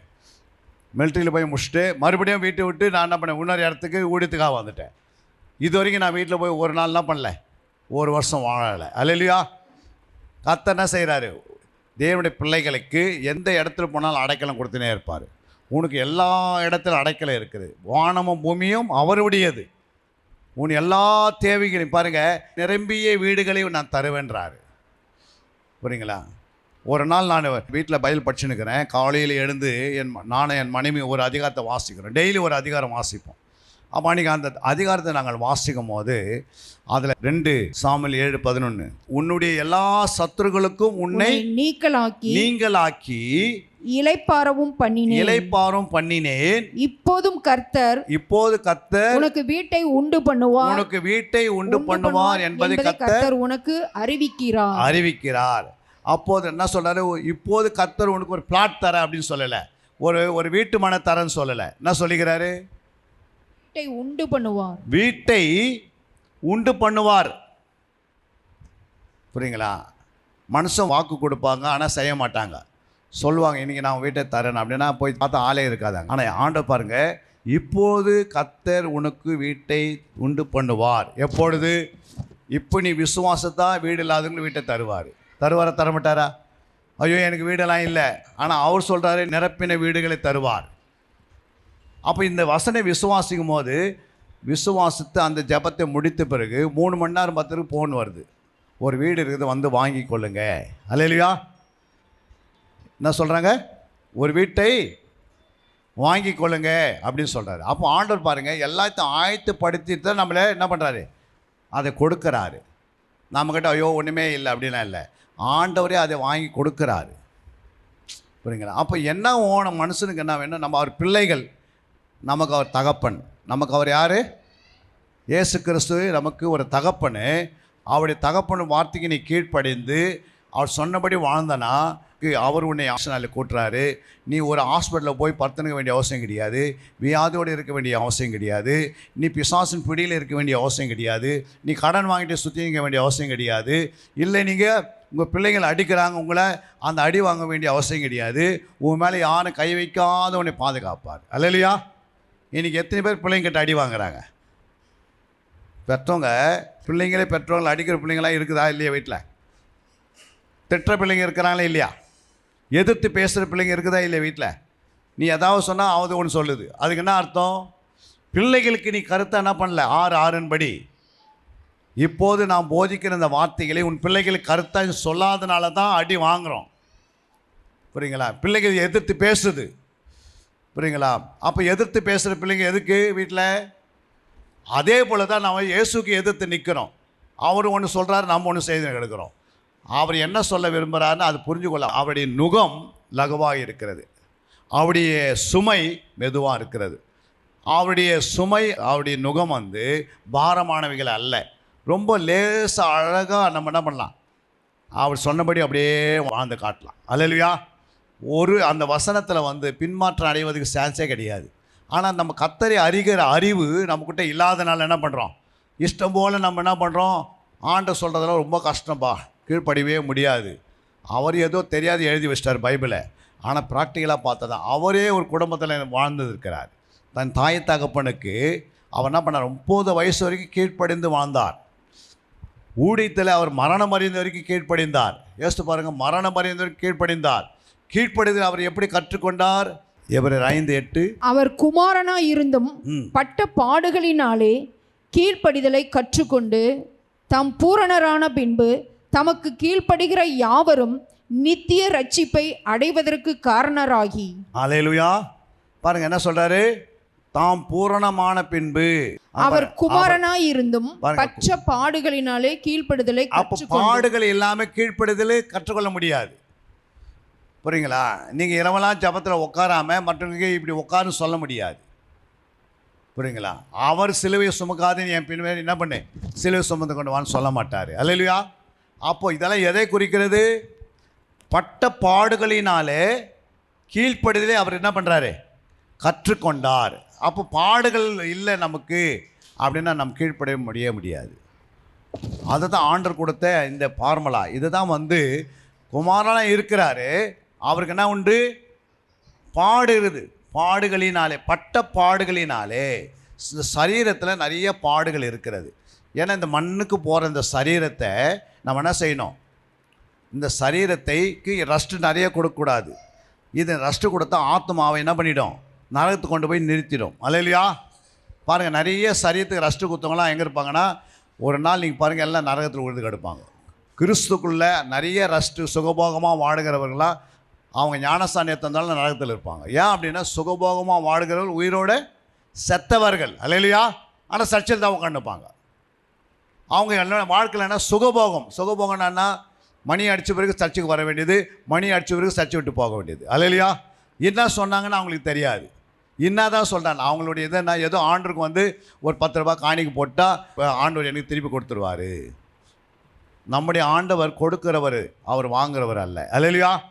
அவர் இடத்துல எல்லாமே இருக்கிறது, ஒரு குறை இல்லாதவர். அல்லேலூயா. அவரே ஐஸ்வர்யம் உள்ள தேவன். அல்லேலூயா. நம்மை ஐஸ்வர்யம் மாற்று அவர் தரித்திரமானார். அவ்வளோ பெரிய தேவன் நம்மோடு இருக்கும்போது நாம் எப்படி இருக்கணும்? பட்ட பாடுகளினாலே அவர் கீழ்ப்படிய கற்றுக்கொள்கிறாரு. பிதாவுக்கு எப்படி கீழ்ப்படியணும்? புரியுங்களா? அதனால தான் சொல்கிறார், அவர் கீழ்ப்படிந்த பிறகு என்ன நடந்தது? கீழ்ப்படியை கற்றுக்கொண்டு தாம் பூரணமான பின்பு, பூரணமானா அந்த பாடுகளில் பூரணம் அடைகிறார். பாடுகளிலே. அல்லேலூயா. அந்த பாடு பூரணமாயிடுச்சு. பாடே அவருக்கு என்ன ஆயிடுச்சு? வேலை வேலை வேலை வேலை ஆண்டவருக்காக ஓடி ஓடி ஓடி அவர் நடந்து அந்த காலத்தில் அவர் கழுது மலை ஒரு முறை தான் வந்தாருன்னு பார்க்குறோம். மீதெல்லாம் நடந்தே தான் ஊழியம் செய்துட்டார். அல்லேலூயா. பல கிலோமீட்டரில் என்ன பண்ணிட்டார்? அவர் இஸ்ரவேல் தேசத்தை சுற்றி சுற்றி சுற்றி சுற்றி வராரு. கூடவே சமாரியை சுற்றி வராரு. அழிந்து போகிற மக்களுக்காக போய் சொல்கிறாரு. அது ஏன் போகிறாரு? அவர் ஒரே இடத்துல உட்காந்து எல்லோரும் வர வச்சிடலாம், ஒரே இடத்துல மீட்டிங் நடத்தலாம். அவர் என்ன பண்ணுறாரு? ஒரு இடத்துல நேரத்துக்கு போகிறார். அதுக்கு பேர் தான் பாடு. நீங்கள் ஜபத்தில் உட்காரீங்களா, அதுதான் பாடு. நீங்கள் ஆண்டோடைய பாதத்தில் உபவாசமாக இருக்கீங்க பாரு, அதுதான் பாடு. நீ இரவெல்லாம் கண் விடுத்து ஜெபிக்கிற பாரு, அதுதான் பாடாக மாறுகிறது. நீ ஆண்டவருக்காய் ஓடி ஒரு சுவிசேஷப்பை நீங்கள் ஆன்பில்ஸ் கொடுக்கும்போது அது ஒரு பாடு, நீங்கள் இயேசு பற்றி சொல்கிறது ஒரு பாடு, புரியுங்களா? இதெல்லாம் இந்த பாடுகள் மூலமாக நமக்குள்ளே கீழ்ப்படி என்ன பண்ணுது, புரியுங்களா? கீழ்ப்படிதல் நம்ம ஆட்டோமேட்டிக் கற்றுக்கொள்கிறோம். அல்லேலூயா. சில இடத்துல நமக்கு நல்ல இடம் இருக்கும், சிலத்தில் இருக்காது. சிலத்தில் தரையில் படுக்க வேண்டியதாக இருக்கும், சில இடத்துல தரையில் உட்கார வேண்டியது இருக்கும், சில இடத்துல சேரில் உட்கார வேண்டியது இருக்கும். எல்லாத்தையும் மனரமியமாய் கற்றுக்கொள்ள வேண்டும். அல்லேலூயா. ஐயோ எனக்கு நேற்று ஆகாரம் கிடைச்ச மாதிரியே இன்னைக்கு அதே ஆகாரம் எனக்கு கொடுக்கும் அப்படின்னு கிடைக்காது. அல்லேலூயா. நேற்று ஒருவேளை நல்ல ஆகாரம் இருந்திருக்கும், இன்றைக்கி காலையில் கஞ்சி இருக்கும், நாளைக்கு ஒன்றுமே இருக்காது, ஒரு கிளாஸ் டீ தருவாங்க. அதுக்கு அடுத்தது நாங்கள் ஒரு இடத்துக்கு போயிருந்தேன், அந்த சர்ச்சுக்கு. மழைக்கு மேலே மழை, கிட்டத்தட்ட ஒரு 200 300 கொடுத்து ஆட்டோவில் போகிறோம். அந்த இடத்துல ஒரு 3 மணி நேரம் செய்தி கொடுத்துட்டு முடிச்சிட்டு. எத்தனை மணி நேரம்? ஒரு 3 மணி நேரம். 6 மணிக்கு 7 மணிக்குள்ளேயே மழையிலேயே நனைஞ்சு ஆட்டோவில் போய் அந்த இடத்துக்கு சேர்ந்துட்டோம். சேர்ந்த பிறகு அந்த பாஸ்டர் என்ன பண்ணியிருக்கணும், டக்குன்னு ஒரு கிளாஸ் தண்ணி கொடுத்துருக்கணும், இல்லை ஒரு கிளாஸ் டீனா கொடுத்துருக்கணும். மழையில் நஞ்சு வந்த பாருங்க. நாங்கள் பேக்கை தூக்கின்னு இதெல்லாம் தூக்கின்னு அந்த சர்ச்சுக்குள்ளே போய் நிற்கிறோம். அப்போ தான் பாஸ்டர் கேட்டே திறக்கிறாரு. அல்லேலூயா. சர்ச்சு கேட்டு அப்போ தான் திறக்கிறாரு. விசுவாசி ஒன்று யாருமே வரல, நாங்கள் முன்னாடி போயிட்டோம். அப்புறம் விசுவாசி ஒன்று வேணா வந்தாங்க. நாங்கள் 3 மணி நேரம் என்ன பண்ணிட்டோம், செய்தியெல்லாம் கொடுத்து பாட்டு பாடி எல்லாம் ஜெபம் பண்ணி ஒழிச்சிட்டோம். அது வரைக்கும் ஒரு டீ எதுவும் இல்லை. அதே மழையில் நனைஞ்சிக்கினே நாங்கள் என்ன பண்ணுறோம், அங்கேருந்து ஒரு ஆட்டோ எடுத்துக்கின்னு அங்கேருந்து ஒரு 300 ரூபாய்க்கு ஒன்று இடத்துக்கு போகிறோம். அப்போ வீட்டில் கேட்டாங்க, ஒரு இவ்வளோ தொழு வந்தமே, அவருக்குள்ளே சின்ன ஒரு இறக்கம் இல்லையே, ஒரு கிளாஸ் டீ கொடுக்க கூட என்ன இல்லை. அப்போ நான் சொன்னேன், ஆண்டவர் அனுமதிக்கலை அவர் கொடுக்கறதுக்காக, அதை பற்றி நீ பேசாதேன்ட்டேன். அல்லேலூயா. நம்ம இன்றைக்கி இப்படி இருந்து போகணுன்னு அதுக்கு ஒரு மன ரம்மியமாக கற்றுக்கொள்ளணும். அல்லேலூயா. அப்போ இதெல்லாம் கற்றுக்கொள்ளணும். அதனால் வீட்டில் சொல்லிட்டேன், நம்ம அவர் கொடுக்கலை, அப்போ ஆண்டவர் கொடுக்க மாட்டாரா? அவர் கொடுக்கலன்னா ஆண்டவர் கொடுக்க மாட்டாரா? நம்ம மன ரம்மியம் தான். எங்கே போனாலும் எல்லா வசதியும் கிடைக்காது, சில இடத்துல நமக்கு ஒன்றுமே இருக்காது. அதை பாடுன்றார் ஆண்டவர். அப்போ ஆண்டவர் சில இடத்துல வெறுமையாக போய் வராரு. சில இடத்துல போகிற இடத்துல அவரை தேடி போகும்போது அவர் நமக்காக நிறைய ஆயத்தம் பண்ணி வச்சுருப்பார். அதனால் மன ரம்மியம் தான் மிக முக்கியம். தேவனுடைய பிள்ளைகளுக்கு சுகபோகமாக வாழ்கிறவர்கள் உயிரோடு செத்தவர்கள். அல்லேலூயா. அப்போ சபையோடு இணைந்தணும், மேய்ப்பினோடு இணைந்தணும். ரட்சிக்கப்பட்டவருக்கு நீ வேறு பிரித்தவள், புரியுங்களா? ரட்சிக்கப்படுறதுக்கு முன்னாடி உனக்கு எல்லாமே உன் வீட்டுக்காரு, உன்னுடைய மனைவியோ, உன் பிள்ளைகளோ எல்லாமே இருப்பாங்க. ஆனால் நீ ரட்சிக்கப்பட்ட பிறகு யார்? நீ ஆண்டோடைய பிள்ளையாக மாறிட்டே. இப்போ கர்த்தர் உன்னை வேறு பிரிச்சுட்டாரு. இப்போ நீ மேய்ப்பினோடு இணைஞ்சிடணும். எத்தனை பேர் அப்படி நினைக்கிறீங்க? நான் ஆண்டோடைய பிள்ளை அப்படின்னு எத்தனை பேர் தெரியுது? நான் கர்த்தருடைய பிள்ளைன்னு தெரியுதா இல்லையா? நீங்கள் இப்போ எல்லாம் நீங்கள் யார்? உங்கள் வீட்டுக்கார் ரட்சிக்கப்பட்டிருக்க மாட்டாங்க, ஒருவேளை உங்கள் வீட்டில் பிள்ளைங்க ரட்சிக்கப்பட்டிருக்க மாட்டாங்க. அதனால் என்ன பண்ண, அன்பு தான் அவங்களுக்கு காட்டணும், ஐக்கியம் வைக்க முடியாதாங்க. அல்லேலூயா. ஐக்கியம் தேவனிடத்தில் இருக்கணும், அன்பு அந்த பிள்ளைங்களுக்கு செலுத்தணும். கிறிஸ்துனா யார்? நம்ம சுபாவத்தை பார்த்து கிறிஸ்துவ சுபாவம் நமக்குள்ளே இருக்கும் போது அந்த கணவர் ரட்சிக்கப்படாதான் ரட்சிக்கப்படுவார், பிள்ளைங்க ரட்சிக்கப்படாதான் ரட்சிக்கப்படாது. அன்பினால தான் ரட்சிப்புகளை நடத்த முடியும். ஆனால் ஐக்கியமாக இருந்தீங்கன்னா அவங்க சுபாவம் உங்களுக்குள்ளே ரிப்பீட் ஆகி நீங்கள் சபைக்கு போகிறதை தடுத்து நிறுத்தி, நீங்கள் பரலோகத்துக்கு போகிறதை தடுத்து நிறுத்தி மறுபடியும் எகிப்துக்கு அமுச்சு விட்ருவாங்க. அல்லேலூயா. எகிப்தின் வாழ்க்கை மறுபடியும் வாழ வேண்டியதாகிடும். கர்த்தர் உன்னை ரட்சித்துக்கு நோக்கம் என்னன்னா, உன் வீட்டாரை ரட்சிப்பதற்காக. அங்கே போட்டிருக்குவாருங்க, அப்போஸ்தலர் 16:31. அதற்கு அவர்கள், கர்த்தராகிய இயேசு கிறிஸ்துவை விசுவாசி, அப்பொழுது நீயும் உன் வீட்டாரும் ரட்சிக்கப்படுவீர்கள் என்று சொல்லி அவனுக்கும் அவன் வீட்டிலிருந்த யாவருக்கும் கர்த்தருடைய வசனத்தை போதித்தார்கள். அல்லேலூயா. அப்போ ஆண்டவர் சொல்கிறாரு, நீ ரட்சிக்கப்பட்டுட்ட, நீ ஆண்டவர் விசுவாசித்து கர்த்தர் உன்னை ரட்சித்துட்டாரு, புரியுங்களா? அப்போது விசுவாசத்தை இருதயத்தில் என்ன பண்ண, ஆண்டவராகிய இயேசுவை விசுவாசித்தாய், வாயினால் அறிக்கை செய்தாய், கிருபையினாலே ரட்சிக்கப்பட்டு சபையில் சேர்க்கப்பட்டாய். இப்போ கர்த்தருடைய பிள்ளையாய் நீ இருக்கிற, கர்த்தருக்கு நான் இருக்கிற பிள்ளையாக இருக்கிற, கர்த்தருக்கு சேஷ்ட புத்திரனாக இருக்கிற, நீ கர்த்தருக்கு நான் இருக்கிற, நீ ஒரு சீசனாக இருக்கிற, ஜாமக்கான இப்படியே வளர்ந்தே வந்துன்னு இருக்கிற. ஆனால் நீ கர்த்தருக்கு பிள்ளையாக மாறிட்ட பிறகு இப்போ உனக்கு தாய் தகப்பன் யார்? கர்த்தருக்கு நீங்கள் பிள்ளையாக மாறிட்டா உனக்கு தாய் தகப்பன் யார்? அவர் தான். இப்போ அவர் சொல்கிறதா நீங்கள் கேட்கணும், தவிர நீங்கள் எங்கள் வீட்டுக்கார் சொல்கிறது கேட்கணும். வீட்டுக்கார் சொல்லுவார் என்னன்னு? வீட்டுக்கார் யார் உண்டாக்குனார்? கர்த்தர் உண்டாக்கணும், பிதா உண்டாக்குனார். இன்னும் அவர் ரட்சிக்கப்படலை. ரட்சிக்கப்பட்டால் தான் இயேசுக்கு நீ பிள்ளையாக மாற முடியும். அல்லேலூயா. அவர் ஏற்கனவே உலகத்தில் இருக்கிற எல்லாரையுமே யார் படைத்தது? இந்த உலகத்தில் எல்லாம் இருக்கிறவங்களும் ஆதாமுடைய பிள்ளைகள். ஆதாமை யார் உண்டாக்கினார்? கர்த்தர் உண்டாக்கினார். இந்த எல்லா உலகத்தில் இருக்கிற அத்தனை பேருமே கர்த்தருடைய பிள்ளைங்க தான். ஆனால் ரட்சிக்கப்பட்டால் தான் பரலோகத்துக்குள்ளே வரணும்னா இயேசு இல்லாமல் உள்ளே போக முடியாது யாராலுமே. அது எந்த மதமாக இருக்கட்டும், எந்த ஜாதியாக இருக்கட்டும், எப்படியாப்பட்டவங்களாம் இருக்கட்டும், ஆனால் இயேசு தான் என்னது? கீயே இயேசு தான், சாவியே இயேசு தான். இயேசுன் வழியாக தான் உள்ளே போக முடியும் தவிர வேறு எந்த ரூட் போட்டாலும் போக முடியாது. அல்லேலூயா. அதனால தான் இயேசு வழி சத்தியம் ஜீவனமாக இருக்கிறேன். அப்போ இயேசு யாராக இருக்கிறாரு? அவர் தான் வழி. அப்போ இயேசுக்கு நீங்கள் பிள்ளையாக மாறிட்டீங்கன்னா அவர் உனக்கு அதிகாரம் கொடுத்துட்டு பிறகு நீங்கள் என்ன செய்யணும்? இயேசுடைய வார்த்தைக்கு தான் கீழ்ப்படியணும். இயேசு என்ன சொல்கிறாரோ அதன்படி வாழணும். புரியுங்களா? இல்லைங்க எங்கள் வீட்டுக்காரர் சொல்கிறத வாழணும்னா நீங்கள் என்ன பண்ணுவீங்க? வீட்டுக்காருக்கு கீழ்ப்படியணும். புரியுங்களா? எப்படி கீழ்ப்படியணும்? கர்த்தருக்குள் கீழ்ப்படியணும். எப்படி கீழ்ப்படியணும்? கர்த்தருக்குள் கீழ்ப்படியணும். புரியுங்களா? அன்பு தான் கூறணும். புரியுங்களா? வீட்டுக்காரர்கிட்ட என்ன பண்ண முடியாது? உன்னுடைய அன்பினால் தான் அவரை ரட்சிக்க முடியும். உன் தாழ்மையினால் தான் அவரை ரட்சிக்க முடியும். உன்னுடைய போதனை எல்லாமே ரட்சிக்க முடியும். கணவரெல்லாம் எப்படி ரட்சிக்க முடியும்? மனைவியை எப்படி ரட்சிக்க முடியும்னா அவருக்கு போய் இயேசு பற்றி சொல்லவே தேவை அவசியமே இல்லை. உன் குணமே அவங்கள ரட்சித்துரும், உன்னுடைய தாழ்மையை ரட்சித்துரும், உன்னுடைய அன்பை ரட்சித்துரும், உன்னுடைய சாந்தமே அவங்கள ரட்சித்துரும். அப்படி தான் ஆண்டு சொன்னார். எந்த போதனை எல்லாமே கிறிஸ்துக்குள்ளே கொண்டு வர முடியும் புருஷனை, இல்லை மனைவியே, இல்லை பிள்ளைகளை. குடும்பத்துக்கு அப்படி தான் வச்சிட்டார் ஆண்டவர். புரியுங்களா? அப்போ உனக்கு யார் துணையாக இருப்பார்? ஆண்டவர் துணையாக இருப்பார். வீட்டில் யார் இருப்பார்? ஆண்டவர் துணையாக இருப்பார். மரியாளுக்கு வாசங்க அந்த வசனத்தில் சொல்கிறாரு. மரியாள் வாசிங்க அந்த வசனத்தை மத்தேயு 1:17 என்ன சொல்லுது? இவ்விதமாய் உண்டான தலைமுறையெல்லாம் ஆபிரகாம் முதல் தாவீது வரைக்கும் 14 தலைமுறைகளும், தாவீது முதல் பாபிலோனுக்கு சிறைப்பட்டு போன காலம் வரைக்கும் 14 தலைமுறைகளும், பாபிலோனுக்கு சிறைப்பட்டு போன காலம் முதல் கிறிஸ்து வரைக்கும் 14 தலைமுறைகளும் ஆம். அல்லேலூயா. இப்போ கிட்டத்தட்ட பார்த்தீங்கன்னா அங்கே சொல்லப்பட்டது பாருங்கள். ஆபிரகாம் எங்கே முடிக்கிறாரு? கிறிஸ்துக்கிட்ட முடிக்கிறாரு. ஃபஸ்ட் பேஜில் பாருங்கள், ஆபிரகாம் கிறிஸ்து. புரியுங்களா? இந்த ஆபிரகாம் சந்ததிக்குள்ளே தான் கிறிஸ்து வராரு. ஆனால் எத்தனை தலைமுறையில் வராரு? 42 தலைமுறை. ஒரு தலைமுறைக்கு 35லேருந்து 40 வருடம். அப்போ 42 × 40 கணக்கு போட்டிங்கன்னா எத்தனை வருடங்கள்? 4 நாள் 16. கிட்டத்தட்ட இதுவே எவ்வளோ ஆயிடுச்சு? 1600 வருடம். இன்னும் 2 இது இருக்குதுல்ல, 2 தலைமுறை 80. 1680 வருடம் ஆபிரகாம் முதல் அங்கே இயேசு கிறிஸ்து பிறப்பதுக்கு எத்தனை வருஷம்? ஆனால் ஆண்டவர் சொல்கிறார், ஆபிரகாமுக்கிட்டே சொல்கிறாரு, ஈசாக்கு எப்படி ஆண்டவர் தோன்ற அந்த ஈசாக்கினுடைய வம்சத்தில் தான் இயேசு வருவார். ஈசாக்கு அடுத்து யாக்கோப்பு, யாக்கோப்பு கீழே 12 பிள்ளைகள். அந்த 12 பிள்ளைகள் யூதா கோத்திரத்தில் தான் இயேசு வராரு. புரியுங்களா? ஆனால் இயேசு எந்த ரூட்டை பிடிக்கிறாரு?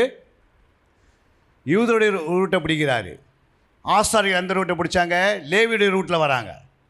பிசாசு என்ன பண்ணுறான்? தலைப்பிள்ளைங்களாம் போட்டு தள்ளுறான்.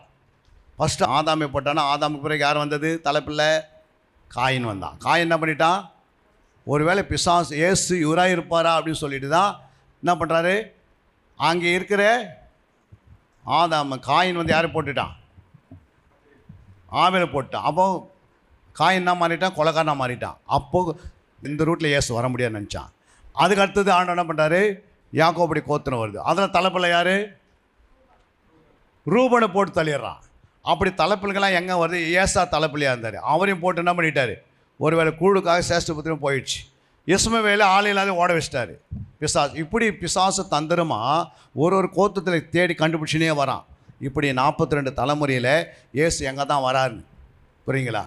கட்சியில் பார்த்தா அந்த யூதா கோத்திரத்தில் யூதாவுடைய பிள்ளைகள். புரியுங்களா? பிள்ளைக்கு மருமகளை தான் யார் வச்சுக்கிறது? மாமனார். மாமனார் தான் மறுபடி. இப்படி போனாங்க அந்த கோத்திரத்துக்கு இயேசு வர முடியாதுன்னு நினச்சி அவனுக்கு தெரிஞ்சிச்சு. ஆனால் ஒவ்வொரு ஆள் என்ன பண்ணுறான்? ஆண்டவர் யூதாவை பரிசுத்தப்படுத்துகிறாரு, வேசியும் பரிசுத்தப்படுத்துகிறாரு. அல்லேலூயா. பரிசுத்தப்படுத்தி தான் ஒருத்தர் உள்ளே வெளியே கொண்டு வருவார். இப்படியே வேவு பார்த்து யார் இருந்தது? அங்கே வேவு பார்க்குறதுக்காக போனாங்களே 2 பேர். அங்கே யார் இருந்தது? ஒரு வேசி, நாகாப்பு இருந்தார். ராகாப்பு. அந்த ராகாப்பு யார்? ஒரு வேசி. அந்த கோத்திரத்தில் இயேசு வர முடியுமா? ராகாப்பு கோத்திரத்தில் இயேசு வர முடியுமா? ஆனால் ராகாப்பு கோத்திரத்தில் தான் இயேசு வராரு. சதா போ அப்படின்னு பார்த்தா ரூத்து. ரூத் யார்? மோவாப் தேசத்தினுடைய சபிக்கப்பட்ட தேசம். மோவாப் தேசம் யாருடையதுன்னா லோத்துடைய தேசம். லோத்துக்கு பிள்ளைகள் தான் தப்பாக நடந்து அது மூலமாக அந்த சந்ததி உருவாச்சு பேருக்கு தான் மோவாப் தேசம். அந்த மோவாப் தேசத்தில் யார் ரூத் இருக்கிறாங்க. ரூத் யார்? விதவிகள். புரியுங்களா? அந்த ரூட்டை பிடிக்கிறார். இப்படி தப்பான ரூட்டை பிசாசு எங்கெல்லாம் தவறு செய்கிறானோ அந்த ரூட்டில் இயேசு வரமாட்டாதுன்னு சொல்லி தான் தவறு பண்ணி வைக்கிறான். ஆனால் எல்லா ரூட்டிலையும் ஆண்டு பரிசுத்தப்படுத்தி பரிசுத்தப்படுத்தி பரிசுத்தப்படுத்தி பரிசுத்தப்படுத்தி லாஸ்ட்டில் இத்தனை வருஷம் 1680 வருடத்துக்கு பிறகு இயேசு யாருக்குள்ளே வராரு? யூதா கோத்திரந்து வெளியே வராரு. அல்லேலூயா. யூதா கோத்திரத்து தாவீதும் யூதா கோத்திரம் தான், மரியாளும் யூதா கோத்திரம் தான். அல்லேலூயா. அங்கே இருக்கிற யார்? யோசேப்பு இந்த யூதா கோத்திரம், மரியாளும் யூதா கோத்திரத்தில் வந்து 2 பேரும் கனெக்ட் உண்டாகி ஆண்டவர் என்ன பண்ணுறாரு? 19 வாசிங்க பாருங்க. அவள் புருஷனாகிய யோசேப்பு நீதிமானாய் இருந்து அவளை அவமானப்படுத்த மனதில்லாமல் ரகசியமாய் அவளை தள்ளிவிட யோசனையாய் இருந்தான். எதுக்கு ரகசியமாக தள்ளிவிட? இப்போ இந்த குழந்தை பெற்றுக்க கூடாது கூட யாருடைய இது? புருஷனுக்கு என்ன உண்டாகுது? தன்னுடைய மனைவி என்ன பண்ணிடணும்? ரகசியமாக தள்ளி விட்டுணும். ஏன்னா இப்போது நிச்சயம் பண்ணியிருக்கிறாங்க, அதுக்குள்ளேயே அவங்க வயிற்றில் என்ன இருக்குது? குழந்தை இருக்குது. இது எப்படி வந்தது? இப்போ அவன் நீதிமானாக இருக்கிறான். அவன் துன்மார்க்கன் தான் என்ன பண்ணியிருப்பான்? எல்லாருக்கும் என்ன பண்ண கடிதமாக போட்டுப்பான். இது மாதிரி வந்து என் மனைவி என்ன பண்ண நிச்சயம் பண்ணிட்டு வந்தோம், இது மாதிரி அவர் அம்மா தப்பு பண்ணிட்டு இருக்கிறாங்க, கல்லுத்திக்கு அடித்து சாகடிக்கணும் அப்படின்னு எல்லோரும் கூட்டின்னு வந்துட்டுப்பான். ஏன்னா ஒரு ஸ்திரீயானவள் நிச்சயம் பண்ணி இப்போ வயிற்றில் குழந்தை இருக்கிறதுனால அவங்களுக்கு என்ன பனிஷ்மெண்ட்டு? கல் எடுத்து அடித்து சாகடிக்கணும். அதான் கட்டளை, நியாயப்பிரமாணம். அப்போது அவன் நீதிமானாக இருந்தும் அவமானப்படுத்த மனதில்லாமல் ரகசியமாய் அவளை தள்ளிவிட யோசனையாக இருந்தான். மனைவி ரட்சிக்கப்பட்டுட்டாங்க, கணவன் ரட்சிக்கப்படலை. புரியுதுங்களா? இப்போ கணவன் இஷ்டம் போல் உன்னை நடத்தினா ஆண்டவர் பாருங்கள் 20ஆம் வசனம் என்ன சொல்ல பாருங்க. கணவருக்கு அவன் இப்படி சிந்தித்துக் கொண்டிருக்கையில் கர்த்தருடைய தூதன் சொப்பனத்தில் அவனுக்கு காணப்பட்டு, தாவீதின் குமாரனாகிய யோசேப்பே, உன் மனைவியாக மரியாளை சேர்த்து கொள்ள ஐயப்படாதே, அவளிடத்தில் உற்பத்தியாய் இருக்கிறது பரிசுத்த ஆவியினால் உண்டானது. அப்போ ஆண்டவர் என்ன செய்வாரு? அங்க சொல்ற பாருங்க. அந்த தூதன் சொப்பனத்தில் அவனுக்கு காணப்பட்டு, தாவீதின் குமாரனாகிய யோசேப்பே, தாவீதின் குமாரனாகிய யோசேப்பே, தாவீது யூதா கோத்திரத்தில் வந்தாரா? தாவீதின் குமாரனாகிய யோசேப்பே, உன் மனைவியாக மரியாள் என்ன பண்ணிக்க? சேர்த்துக்கொள். நீங்கள் ரட்சிக்கப்பட்டுட்டீங்க, கணவன் ரட்சிக்கப்படலை. ஆனால் கர்த்தர் சொப்பனத்தின் மூலமாக வந்து பேசுவார். பேச மாட்டார். ஐயோ எனக்கு யாருமே இல்லை, எங்கள் வீட்டுக்காரர் அடிக்கிறாரு, கொஞ்சம் அடி வாங்கினா தான் அவர் ரட்சிக்கப்படுவார். அல்லேலூயா. அதனால தான் மனைவி என்ன பண்ணியிருக்கணும்? அடி வாங்கி வாங்கி வாங்கி.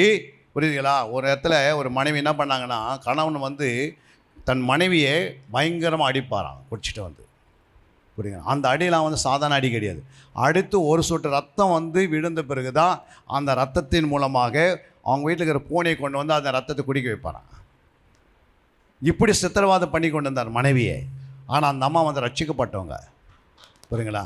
அவங்க முழங்கால் படிட்டு ஒரு ரூமில் போய் என்ன பண்ணுவாங்க?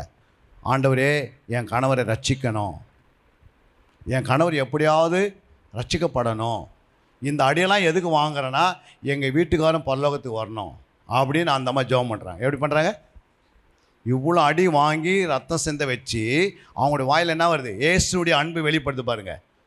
என் கணவர் ரட்சிக்கப்படணும், என் கணவர் நரகத்துக்கு போயின்னு ஜெபம் பண்ணல. புரியுங்களா? அந்த அடி நான் இதுக்காக வாங்குறாண்டவரே, நீ எனக்காக வாங்கின அடி, நான் ரட்சிக்கப்பட்டேன், இப்போது உனக்காக இந்த அடியை நான் வாங்குறேன், எங்கள் வீட்டுக்கு ரட்சிக்கப்படணும். அல்லேலூயா. இப்படி அவங்க பண்ணி ஜெபம் பண்ணுறாங்க. அப்போது இவங்க அடி வாங்கின பிறகு ஓடி போய் ரூமை பூட்டுவாங்க. அப்போ கதவுக்குள்ளே ஒரு ஹோல் இருக்கும். அந்த ஹோலில் அவர் என்ன பண்ண கண்ணை வச்சு பார்க்குறாரு, காதை வச்சு கேட்குற, என்னத்தான் பண்ணுறாங்க இவங்க, வீட்டை போய் அடிக்கடி பூட்டிக்கிறாங்களே அப்படின்னு. அப்போ பார்த்தா உள்ளே போய் அவர் காதை வச்சு அந்த சந்தில் ஹோலில் அவருடைய கண்ணை வச்சு பார்க்கும்போது அந்த அம்மா 2 கையை உயர்த்தி அந்த ரத்தம் சிந்தி கொண்டு இருக்கிறது. அந்த ரத்தம் சிந்தி கொண்டிருக்கிற நேரத்திலே, ஆண்டவரே எங்கள் வீட்டுக்காரை ரட்சித்து பரலோகத்துக்கு கொண்டு வரணும். புரியுங்களா? இப்படி ஜெபம் பண்ணது அவங்க வீட்டுக்காரர் கேட்டாராம் பாருங்க காதில். புரியுங்களா? அங்கேயே சுருண்டு கீழே வந்துட்டுக்கிறாரு வீட்டுக்காரர். வெளியே திறந்து வந்த அந்த அம்மா பார்த்தா வீட்டுக்காரர் எங்கே இருக்கிறாங்க? அந்த வீட்டு வாசல்லையே விழுந்து கிடக்கிறார். அந்த அம்மா தட்டி எழுப்பி உட்கார வச்சு தண்ணி கொடுத்து காப்பி கொடுத்து சாப்பாடு கொடுத்து அப்புறம் அவங்கள விசாரித்தா அன்னிலேருந்து அந்த வீட்டுக்காரர் சொல்கிறாரு, நான் இன்னிலேருந்து இயேசுக்கு அடிமை. அல்லேலூயா. வீட்டுக்காரர் சொல்கிறார், இயேசுக்கு அடிமை. இன்றைக்கி அவர் ஊழியம் செய்கிறாரு. இன்றைக்கி அவர் ஊழியக்காராக இருக்கிறார். ஏன் சொல்ல வரேன்னா, மனைவியுடைய அன்பு புருஷனை ரட்சிப்புகளை நடத்திடும். ஒரு நாள் இயேசு பற்றி சொல்லலை, ஆனால் அடி வாங்கினாங்க, ஆனால் உயிர் போகலை. உயிர் இயேசுக்கிட்ட இருக்குது, அடி யாருக்கிட்ட இருக்குது? பிசாசுக்கிட்ட இருக்குது. அடி வாங்கி வாங்கி வாங்கி பலவீனம், ஆனால் அதை தாங்கக்கூடிய அபிஷேகம் கர்த்தர் கொடுத்தாரு. அந்த தாயினுடைய அன்பு தன்னுடைய கணவனுடைய ரட்சித்தது. அல்லேலூயா. அதுதான் ரட்சிப்பு, அதுதான் அன்பு. அவன் உனக்காக பேசுவார். நம்ம ஏதோ நினைக்கிறோம். லாபான் ஈசாக்கு யாக்கோபு என்ன பண்ணோம்? மேற்கொள்ளணும், அவனை இன்னும் நிர்வாணமாக்கணும், அவனை ஒன்றுமில்லாத ஆக்கணும். அவன் ஓடி வரான் ரைட்டோட நைட்டு. ஆண்டு சொல்கிறார், யாக்கோபு மேலே கை போட்டோன்னா உன் நிலைமை என்ன ஆகிடுன்னு நைட்டோட நைட்டு ஆண்டு சந்தித்துறாரு. அத்தை நமக்காக யுத்தம் பண்ணிக்கினே இருப்பார். நம்ம நினைக்கிறோம் ஏதோ நம்ம ரட்சிக்கப்பட்டுட்டோம், நமக்கு யாருமே இல்லை, பாஸ்டம் கிடையாது, யாரும் கிடையாது, அப்படிலாம் கிடையாது. நீ தேவனை நோக்கி மேய்ப்பனை நோக்கி வந்துடணும். கர்த்தர் உன்னோட பேசுவார். உன் காரியத்துக்காக கர்த்தர் இறங்கி வருவார். உனக்காகவே இறங்கி உன்னை தேற்றுவார், உன்னை உருவாக்குவார், உன்னை பலப்படுத்துவார். உங்கள் பிள்ளைகள் தேவைகளை ஆண்டவர் சந்திப்பார். ஒரு நாள் உன்னை கைவிடவே மாட்டார். அல்லேலூயா. கர்த்தர் மேலே நம்ம உறுதியாக இருந்தால் தான். புரியுங்களா? இப்படி ஒரு ஜெபம் நடத்தும் போது நம்ம சுகபோகமாக வாழலாமா? உயிர் போனாலும் உட்காரணும். அதுதான் ஆண்டவருக்கு வைராக்கியம். ஒரு இரவு ஒரு பகல் உட்காந்தா கட்டு தானே உடஞ்சி விழுந்துருது. அவ்வளோ நம்ம மேலே கட்டு, எத்தனை விதமான கட்டு இருந்தாலும் அது உடையிற இடம் எதுனா ஜெபம். வேறு எங்கேயுமே உடைய முடியாது.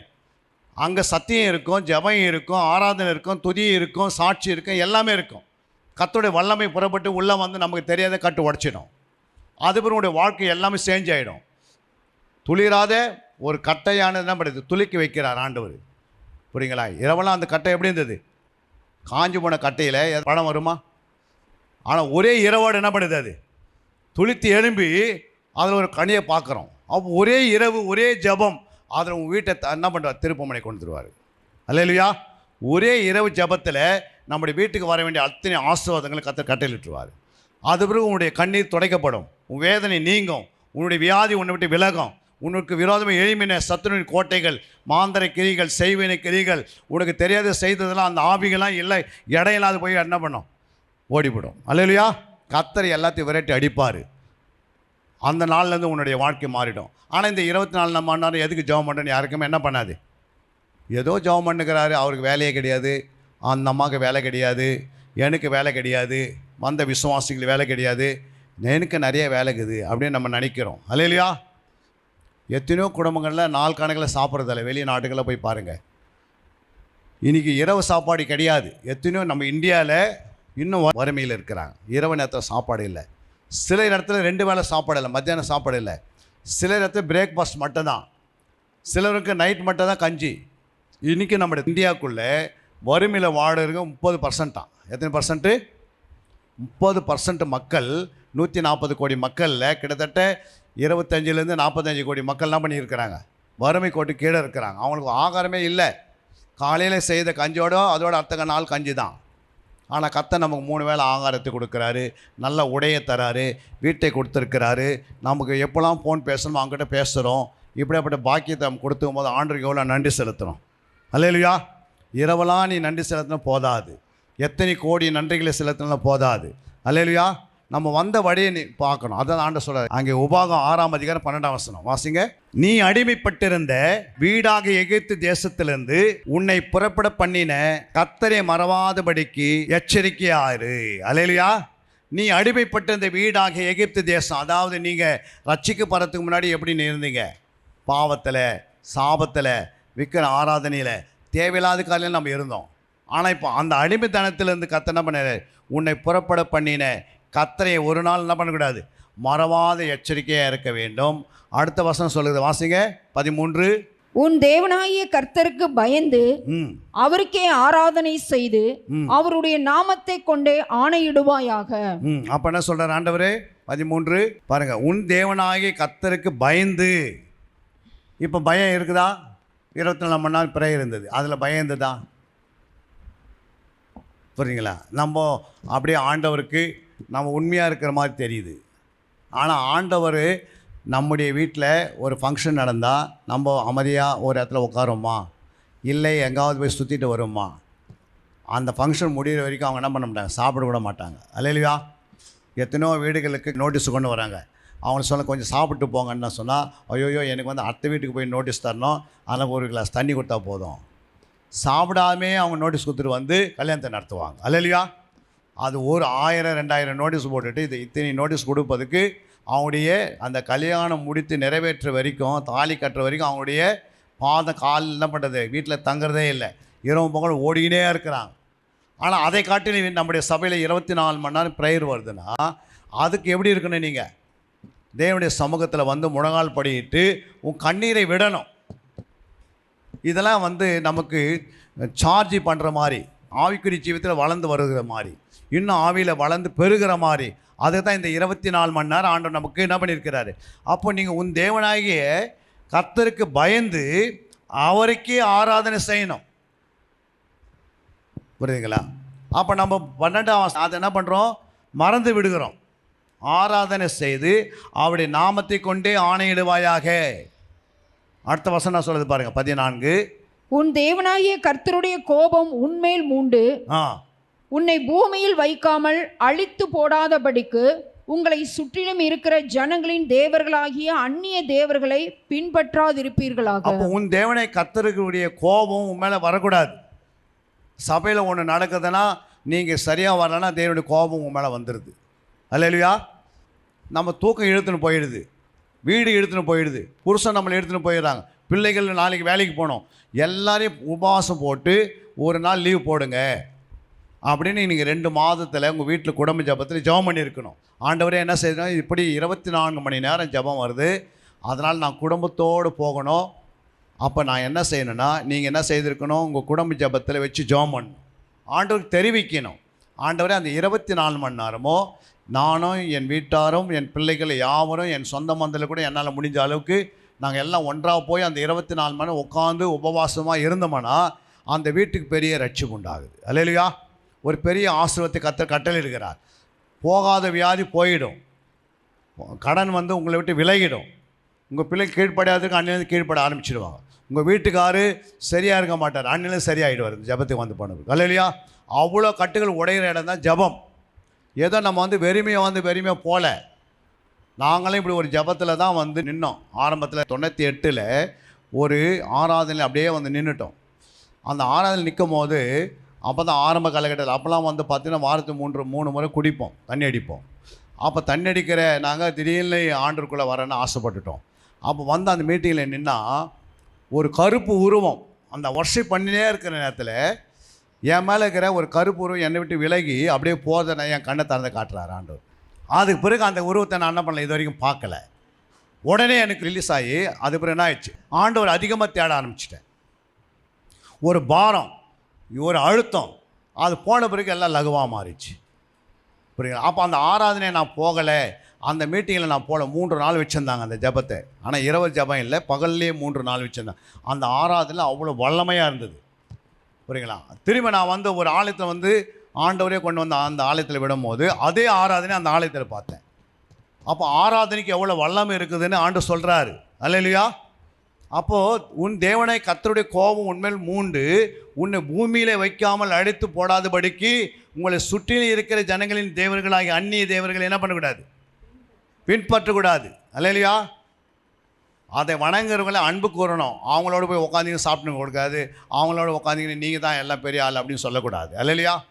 அவங்கக்கிட்ட போய் கடன் வாங்கிக்கின்னு அவங்கக்கிட்ட போய் வியாதி குறித்து பேசுனீங்கன்னா அப்போ இயேசுடைய நாம் தூசிக்கப்படுகிறது, வீணியில் வணங்குகிறீங்க. அதனால் தேவனுடைய கோபம் உங்கள் மேலே இறங்கிடும். எப்பவுமே ரட்சிக்கப்படாதவர்களுக்கு நம்முடைய குறைகளை அவங்களுக்கு போய் என்ன பண்ணக்கூடாது, சொல்லக்கூடாது. ரட்சிக்கப்படாதவங்கக்கிட்ட போய் என்ன பண்ணக்கூடாது, கிறிஸ்தவர்கள் தன்னுடைய குறைகளை ரட்சிக்கப்படாதவர்கிட்ட போய் சொன்னீங்கன்னா என்ன உண்டாகும், தேவன் பக்கம் அவனை திருப்ப முடியாது. நீயே அவங்களை இடர் உண்டாக்கி நீயே ஐயோன்ற பேரை வாங்கின்னு வருவார். அதனால தான் ரட்சிக்கப்பட்டவங்க யார் என்றால் நம்முடைய ஆண்டவர் யார், இந்த உலகத்திலே உயர்ந்த தேவன். அல்லேலூயா. சர்வ வியாபி, சர்வ ஞானி, சர்வ வல்லவர், அவரை போல ஒரு தேவன் இல்லை. அல்லேலூயா. சர்வ வியாபினா என்னன்னா, இப்போ உனக்கு காட்சி அளிக்கிற மாதிரி எனக்கு காட்சி அளிப்பார் உடனே. இதே டைமில் ஒரு அமெரிக்காவில் ஒருத்தர் ஜெபம்னா அவங்களுக்கு காட்சி அளிப்பார். அதை சர்வத்துக்கு தெய்வமானவர். புரியுங்களா? பிசாசு அமெரிக்காவில் காட்சி அளித்துட்டு அமெரிக்காவிலேருந்து எங்கே வரணும், இந்த வாடிப்பட்டிக்கு வரணும்னா அவன் அங்கேருந்து ஓடி வந்து தான் காட்சி அளிக்க முடியும். அவனுக்கு அப்படிப்பட்ட ஒரு லிங்க்கு. அவன் அங்கேருந்து ஓடி வரணும். ஆனால் ஆண்டவருக்கு அப்படி கிடையாது. ஒரே இடத்துல ஒரே டைமில் 1 கோடி பேருக்கு தரிசனம் ஆவார். அல்லேலூயா. அதுக்கு பேர் தான் என்னது? சர்வ வியாபி, எங்கும் வியாபித்திருக்கிறவர்.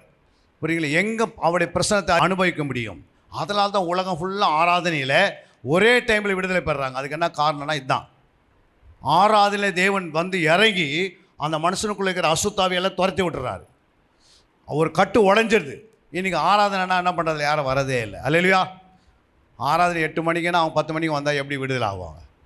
எல்லா வேலையும் நீங்கள் முடிச்சுட்டு அப்புறம் வந்து என்ன பண்ண பிரேக்ஃபாஸ்ட்லாம் சாப்பிட்டுட்டு அப்புறம் கொஞ்ச நேரம் பக்கத்து வீட்டில் பேசிவிட்டு அப்புறம் மெதுவாக வந்து உள்ள நுழைஞ்சிங்கன்னா அப்புறம் இருக்கிற சாபம் அவங்க மேலே போயிடுது. போகும்போது சாபத்தோடு போகிறாங்க. அல்லேலூயா. ஆசீர்வாதத்தோடு போக வேண்டியவங்க எப்படி போனாங்க? இஸ்ரவேல் தேசத்தில் சாபம் இல்லை, என்ன இருந்தது? சமாதானம் இருந்தது.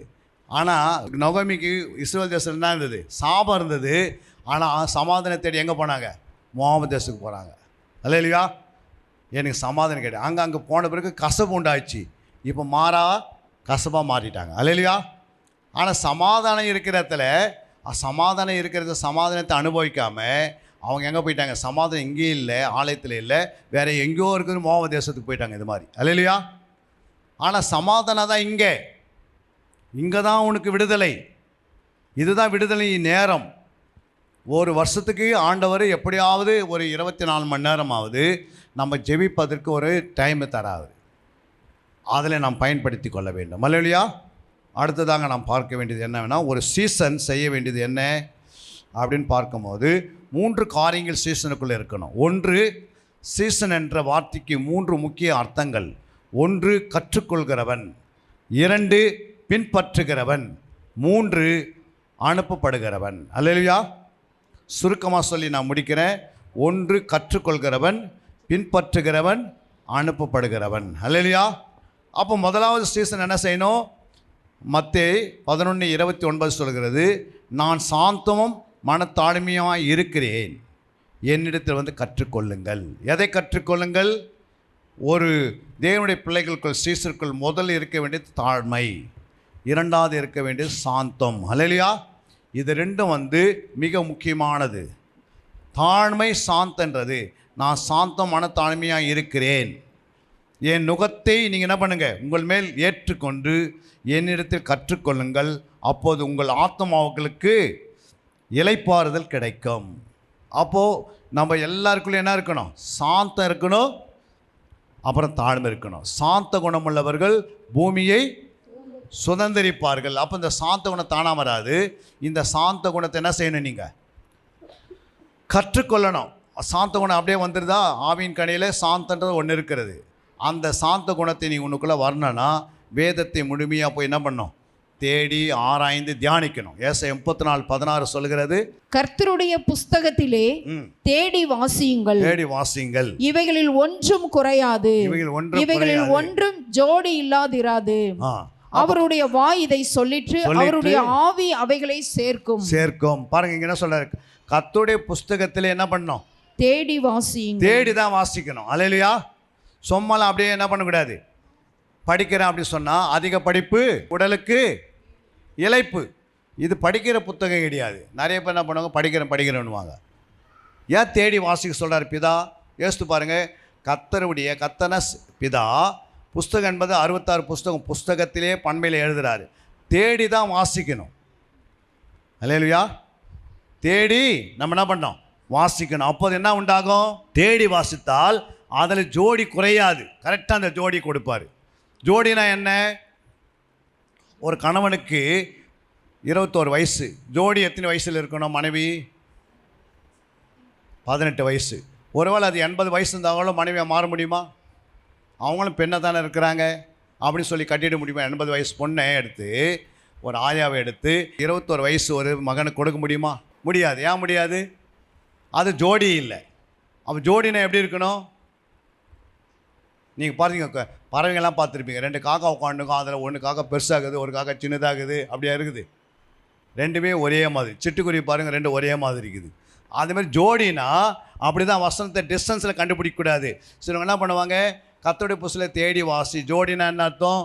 தேடின்ற வார்த்தை, இதுக்கு கரெக்டான தேடின்ற வார்த்தை எங்கே இருக்குன்னு போய் கண்டுபிடிக்கணும், கரெக்டாக கனெக்ட் பண்ணணும். அது ஆவியன் என்ன செய்கிறாரு, அதை சேர்க்கிற வேலை அவர் வேலை. பாருங்கள், அவங்க சொல்லப்பட்டது பாருங்கள், அவருடைய வாய் இதை சொல்லிட்டு அவருடைய ஆவி அவைகளை சேர்க்கும். உனக்குள்ளே ஆவியானவர் இருந்தான்னா கரெக்டாக அந்த ஜோடி கொண்டு போய் வைப்பாராங்க. அல்லேலூயா. உனக்குள்ளே ஆவி இல்லைன்னா அது என்ன பண்ணும், கரெக்டான ஜோடி வசனம் கிடைக்காதனால உனக்கு விடுதலை கிடைக்காது. அப்படியே சுற்றி நிற்க வேண்டியது தான் காலம்லாம். அப்போ பைபிள் எடுத்து வாசிக்கிறவங்களுக்கு எப்போ வாசித்தாலும் பிதா சொன்னார், அவர் கீழ்ப்படியணும். பிதா என்ன சொன்னார், என் வேதத்தை என் புஸ்தகத்தில் என்ன பண்ணிக்கோ, தேடி வாசிக்கமா அப்படின்னு சொல்லிட்டாரு. அப்போ ஜோடிகளை கண்டுபிடிச்சி நீங்களே என்ன பண்ணணும், அந்த ஜோடியை கண்டுபிடிக்கும் போது உனக்கு விடுதலை உண்டாகுது. எல்லா வசனமும் எப்படி இருக்குது, கனெக்டில் இருக்குது. ஏன் கனெக்டில் இருக்குது, இதெல்லாம் கரண்ட்டை நம்ம ஒயரில் கனெக்ட் பண்ணி வச்சுருக்கிறோம். எல்லா வசனத்துக்கும் ஏன் கனெக்ட் இருக்குதுன்னா, எல்லா வசனத்துக்கும் உயிர் இருக்கிறது. என்ன இருக்குது, ஏன் வசனங்கள் உயிராக இருக்குது, இந்த வசனம்லாம் ஏன் உயிராகுதுன்னு கேட்குறேன். ஆதியிலே வார்த்தை இருந்தது, அந்த வார்த்தை தேவனிடத்தில் இருந்தது, அந்த வார்த்தை தேவனாய் இருந்தது, அவர் ஆதியிலே தேவனாய். இல்லைம்மா, வார்த்தைலாம் ஏன் உயிராகுது. இப்போ நீங்கள் ஏன் உயிராகிறீங்கன்னு கேட்டால் என்ன, நீங்கள் என்ன சொல்லுவீங்க? நீங்கள் உயிராகிறதுக்கு என்ன காரணம்னா அவருடைய சுவாசம் உங்களுக்குள்ளே இருக்குது, அதனால் என்ன பண்ணுறீங்க, இப்போ உயிராகிறீங்க. கடவுளுடைய சுவாசம் தானே உங்களுக்குள்ளே இருக்குது. உயிர், அந்த சுவாசம் போயிடுச்சுன்னா என்ன சொல்கிறாங்க, டெத்துன்றாங்க. அப்போ அந்த சுவாசம் தான் நமக்குள்ளே இருக்குதுனால நம்ம உயிராகிறோம். அப்போ ஆண்டோடைய வார்த்தை உயிராக இருக்கிறதுக்கு என்ன காரணம்னு கேட்குறேன். ஆண்டோடைய வார்த்தை ஏன் உயிராக இருக்குதுன்னா, அதை எழுதினவர் உயிராக இருக்கிறாரு. இதை எழுதினவர் யார், இயேசு, ஆவியானவர் எல்லாம் எப்படி இருக்கிறாங்க, உயிரோடு இருக்கிறாங்க. ஆனால் அந்த வார்த்தை என்ன பண்ணுது, உயிர் இருக்குது. அந்த வார்த்தை உயிருள்ள வார்த்தை உன்னுடைய ஆவி ஆத்மஸ்தரத்தில் உள்ளே போகும்போது உனக்குள்ள அந்த வியாதிகள் சாகடிச்சிடுது. ஒரு வியாதி ஏதாவது உனக்குள்ளே வருதுன்னு வச்சுங்க, உங்களுக்கு தெரியாதே ஒரு கட்டி வரலாம், ஒரு கேன்சர் வரலாம், உனக்கு தெரியாத ஏதோ ஒரு பலவீனம் உள்ளே வருதுன்னா இந்த வார்த்தை உள்ளே போகும்போது அதை அழிச்சிடுது. ஏன்னா இந்த வார்த்தை எப்படி இருக்குது, உயிர் உள்ளதாக இருக்கிறது. அது உனக்கு உதவி செய்துனே இருக்குது. அந்த வார்த்தையை அனுப்பி, வசனத்தை அனுப்பி அவர் என்ன பண்ணுறாராம், குணமாக்குறார் அப்படின்னு நம்ம வாசிக்கிறோம். அப்போ இந்த வசனம் எடுத்து நீங்கள் தினமும் தேடி உள்ளே கொண்டு போய் வச்சாதான் நீ உங்கள் சரீரத்தில் நல்லா ஆரோக்கியம் இருக்கும். புரியுங்களா? சிலவங்க பார்த்தோன்னா 2 கிட்னியே இல்லை, அவங்க உயிராகிறாங்க. ஏன் உயிராகிறாங்க, இயேசு உயிரோடு அதே பாதுகாக்கிறார். கிட்னி இருந்தால் தான் வாழ்றதில்ல, ஆண்டுக்கு சரீரத்தை எதையுமே இல்லைனாலும் வாழ வைப்பார். ஒரு அம்மாவுக்கு சிறுங்குடலும் பெருங்குடலும் இல்லை, அவங்களுக்கு சிறுங்குடல் பெருங்குடல் எடுத்துட்டும் அவங்க உயிரோடு வாழறாங்க. ஆனால் இது வரைக்கும் அவங்க சோறு சாப்பிட்டதே இல்லை, தண்ணி குடித்ததே இல்லை, எதுவுமே சாப்பிடல. ஆனால் பிரசங்க பீடத்தில் என்ன பண்ணுறாங்க, புல்பலத்தில் நின்று மெசேஜ் கொடுக்குறாங்க. அவங்களுக்கு என்ன இல்லை, சிறுங்குடல் பெருங்குடல் ரெண்டுமே இல்லை. ஆனால் எப்படி இருக்கிறாங்க, அவங்க உயிராக குடும்பத்தில் அவங்களுக்கு 4 பிள்ளைங்க பிறகுது. அந்த 4 பிள்ளைங்க இன்றைக்கி எங்கே இருக்கிறாங்க, வீட்டில் இருக்கிற அந்த அம்மா உயிரோடு இருக்கிறாங்க. ஒரு ஐயாவுக்கு 2 கிட்னி இல்லை, ஒருத்தருக்கு பிளட் கேன்சரு, ஆனால் அவர் உயிரோடு இருக்கிறாரு. அவர் என்ன பண்ணுறாரு, டாக்டர் சொல்கிறாங்க எப்படிங்க நீங்கள் உயிராகிறீங்க கேட்டால் அதுதான் இயேசு மிராக்கல். அல்லேலூயா. இயேசு உயிரோடு இருக்கிறாரு. அதனால் உனக்கு உள்ள சரீரத்தில் எந்த அவயங்கள் கெட்டு போனாலும் இயேசு உயிரோடு இருக்கிறனால உனக்கு எதுவும் சேதம் அடையாது. அல்லேலூயா. அதை குணமாக்கவும் முடியும், அதை அப்படியே வச்சு உன்னை உயிரோடு வைக்க முடியும். அவரால் ஆகாத காரியம் ஒன்றுமே இல்லை. அவ்வளோ பெரிய தெய்வம் நம்மளோடு இருக்கிறாரு. அவர் வல்லமை உடையவர், சர்வ வல்லமுள்ள தேவன். அவரிடத்தில் சக்தி, அவரிடத்தில் பலன், அவரிடத்தில் ஆரோக்கியம் எல்லாம் முழுமையாக இருக்கிறது. இந்த வார்த்தை கேட்டுக்கொண்டிருக்கும் போதே உங்கள் குடும்பத்தில் விடுதலை உண்டாயிடும். இந்த வார்த்தை கேட்டுக்கொண்டிருக்கும் போதே உங்கள் சரீரத்தில் விடுதலை உண்டாயிடும். இந்த வார்த்தை கேட்டுக்கொண்டிருக்கும் போதே உங்கள் மனசில் சாந்தம் வர ஆரம்பிச்சிடும். நீங்கள் இந்த வார்த்தை கேட்க கேட்க கேட்க உங்களுக்குள்ள இருக்கிற இச்சை அழிஞ்சிடும். அல்லேலூயா. உங்களுக்குள்ள இருக்கிற கண்கள் இச்சை, மாம்சத்தின் இச்சை, ஜீவனத்தின் பெருமை முற்றிலும் அழித்து போட்டுருவார் ஆண்டவர். அல்லேலூயா. வார்த்தை போய் தான், வசனம் போய் தான் ஒரு மனுஷனை குணமாக்க முடியும். வேறு எந்த ஒரு ட்ரீட்மெண்ட்டே கிடையாது. டாக்டர் என்ன பண்ணுவார், ஒரு பாவத்தினால அந்த வியாதிக்கு குணமாக்க முடியும். டாக்டர் என்ன செய்வார், பாவத்தினால அந்த வியாதி குணமாக்க முடியும். ஆனால் அது பூரண குணமாகாது. ஏன்னா பாவம் உள்ளே இருக்கிற வரைக்கும் அந்த வியாதி இருந்துக்கினே இருக்கும். பாவத்தை அடிச்சிட்டா வியாதி தானாக குணமாகிடுது. அல்லேலூயா. வியாதிக்கு எது காரணம்னா பாவம். பாவத்தை இயேசு அடிக்கிறதுனால தான், அதனால தான் உன் பாவம் உனக்கு மன்னிக்கப்பட்டதுனா வியாதி குணமாகிடுது. அல்லேலூயா. நீ எழுந்து நடன்னா அது என்ன பண்ணுது, இவ்வளோ நாள் 38 வருஷமாக உட்காந்து படுத்திருந்த ஒரு மனுஷன் எழுந்து நடனா எப்படி நடக்கிறாரு, இயேசு சொன்ன பிறகு அவருக்கு அந்த வல்லமை உள்ளே வருது. அவர் ஒரு முடவனாக இருக்கிறாரோ இல்லை அவர் நடக்க முடியாத பயங்கரமான வியாதியில் இருக்கிறாரோ அதெல்லாம் பெருசு இல்லை. ஆனால் இயேசு சொன்னது தான். அல்லேலூயா. அவர் எழுந்தனால நான் நடக்கணும், புரியுங்களா? முடவர்களை எழுப்ப முடியும், செத்தவர்களை சுகமாக்க முடியும், பார்க்க முடியும், எழுந்து பேச முடியும். அவரால் ஆகாத காரியம் ஒன்றுமே இல்லை. ஆனால் அவங்களுடைய பிள்ளைகள் இருக்கிற நிலைமை தான் ரொம்ப கஷ்டமாக இருக்குது. ஆண்டவருடைய இயேசுடைய பிள்ளைன்னு சொல்லிவிட்டு இன்றைக்கி குடும்பத்தில் சண்டை, குடும்பத்தில் ஒருவருக்கு ஒருவர் போராமல், குடும்பத்துக்குள்ளே பிரிவினை. அப்போ இயேசு அந்த வீட்டில் இருப்பாரா? இயேசு ஒரு வீட்டில் இருக்கிறாருன்னா அவங்க எப்படி இருப்பாங்க? இயேசு ஒருத்தருக்குள்ளே இருந்தால் சமாதானமாக இருப்பாங்க, சாந்தமாக இருப்பாங்க. அவங்களுக்குள்ளே எந்த ஒரு பொய் வராது, பித்தலாட்டம் வராது, யாரையும் ஏமாற்ற மாட்டாங்க, யாருக்கும் விரோதமாக எழும்ப மாட்டாங்க. அவனுடைய சத்துருக்குள்ளேயும் நேசிப்பாங்க, எதிரிகளோடையும் நேசிப்பாங்க, எதிரிகளத்தில் அன்பு கூறுவாங்க. அவர்களுக்கு எதுவுமே இல்லை, இயேசு ஒருவர் தான். அல்லேலூயா. அப்போ இயேசு நமக்குள்ளே இருந்தால் நம்முடைய வாழ்க்கையில் மாற்றம் வந்துட்டே இருக்கும். இயேசு போல் நம்மளை உருவாக்குறது தான் இயேசு, புரியுங்களா? இயேசு ஏற்றுக்கொண்டு நாம் இஷ்டம் போல் நம்ம உலக பிரகாரமாக வாழ்ந்தோம்னா அவங்க இயேசுடைய பிள்ளைகளாக இருக்க மாட்டாங்க. அவங்க தேவனுக்கு பயந்தவர்கள் அல்லன்னு நமக்கு தெரியும். அதனால தான் தெய்வன் நமக்கு என்ன பண்ணிட்டார்? ஒரு ஆலயத்தை வைத்து, இந்த ஆலயத்தை கொடுத்து, ஒரு மேய்ப்பரை கொடுத்து, இந்த ஆலயத்தில் நம்ம கற்று தேர வேண்டும். இன்றைக்கி நம்ம உட்காந்துருக்கிற மூச்சு சுவாசம் இருக்குது. நாளைக்கு இருப்போம் யாருக்கு தெரியும்? நாளைக்கு நம்ம இருப்போமா இருக்க மாட்டோமா? விசுவாசம் உனக்குள்ளே இருந்தால் இருப்பா. விசுவாசம் ஒன்று விட்டு போயிட்டு சந்தேகம் வந்துச்சுன்னா இருக்க மாட்டோம். அல்லேலூயா. அதனால தான் விசுவாசன்றது இயேசுனுடைய ஒரு கனி. அந்த கனி உனக்குள்ளே விசுவாசம் எப்பவுமே ஓடினே இருக்கணும். விசுவாசம் 24 hours விசுவாசத்தில் வளர்ந்துனே இருந்தீங்கன்னா நாளைக்கு மட்டும் இல்லை, நீங்கள் தலைமுறையாக இருப்பீங்க. கர்த்தர் உன்னை கொண்டு பெரிய காரியத்தை செய்துனே இருப்பார். அப்படின்னா விசுவாசம் இல்லைன்னா நமக்குள்ள சுவாசனம் மட்டும் போகிறது நமக்கு தெரியாது. அல்லேலூயா. அப்போ இந்த விசுவாசத்தை தக்க வைக்கணும், இந்த விசுவாசத்தில் நிலைத்து இருக்கணும், இந்த விசுவாசத்துக்குள்ளே உறுதியாக இருக்கணும். அவங்க சொல்ல பாருங்க, 12 வாசிங்க முடிக்க போகிறோம். ரோமர் 12. நம்பிக்கையிலே சந்தோஷமாய் இருங்கள், உபத்திரவத்திலே பொறுமையாய் இருங்கள், ஜெபத்திலே உறுதியாய் தரித்திருங்கள். அப்போ என்ன செய்யணும்? நம்பிக்கைன்றது அங்கே தான் விசுவாசத்தை போடுங்க. நம்பிக்கையில் எப்படி இருக்கணும்?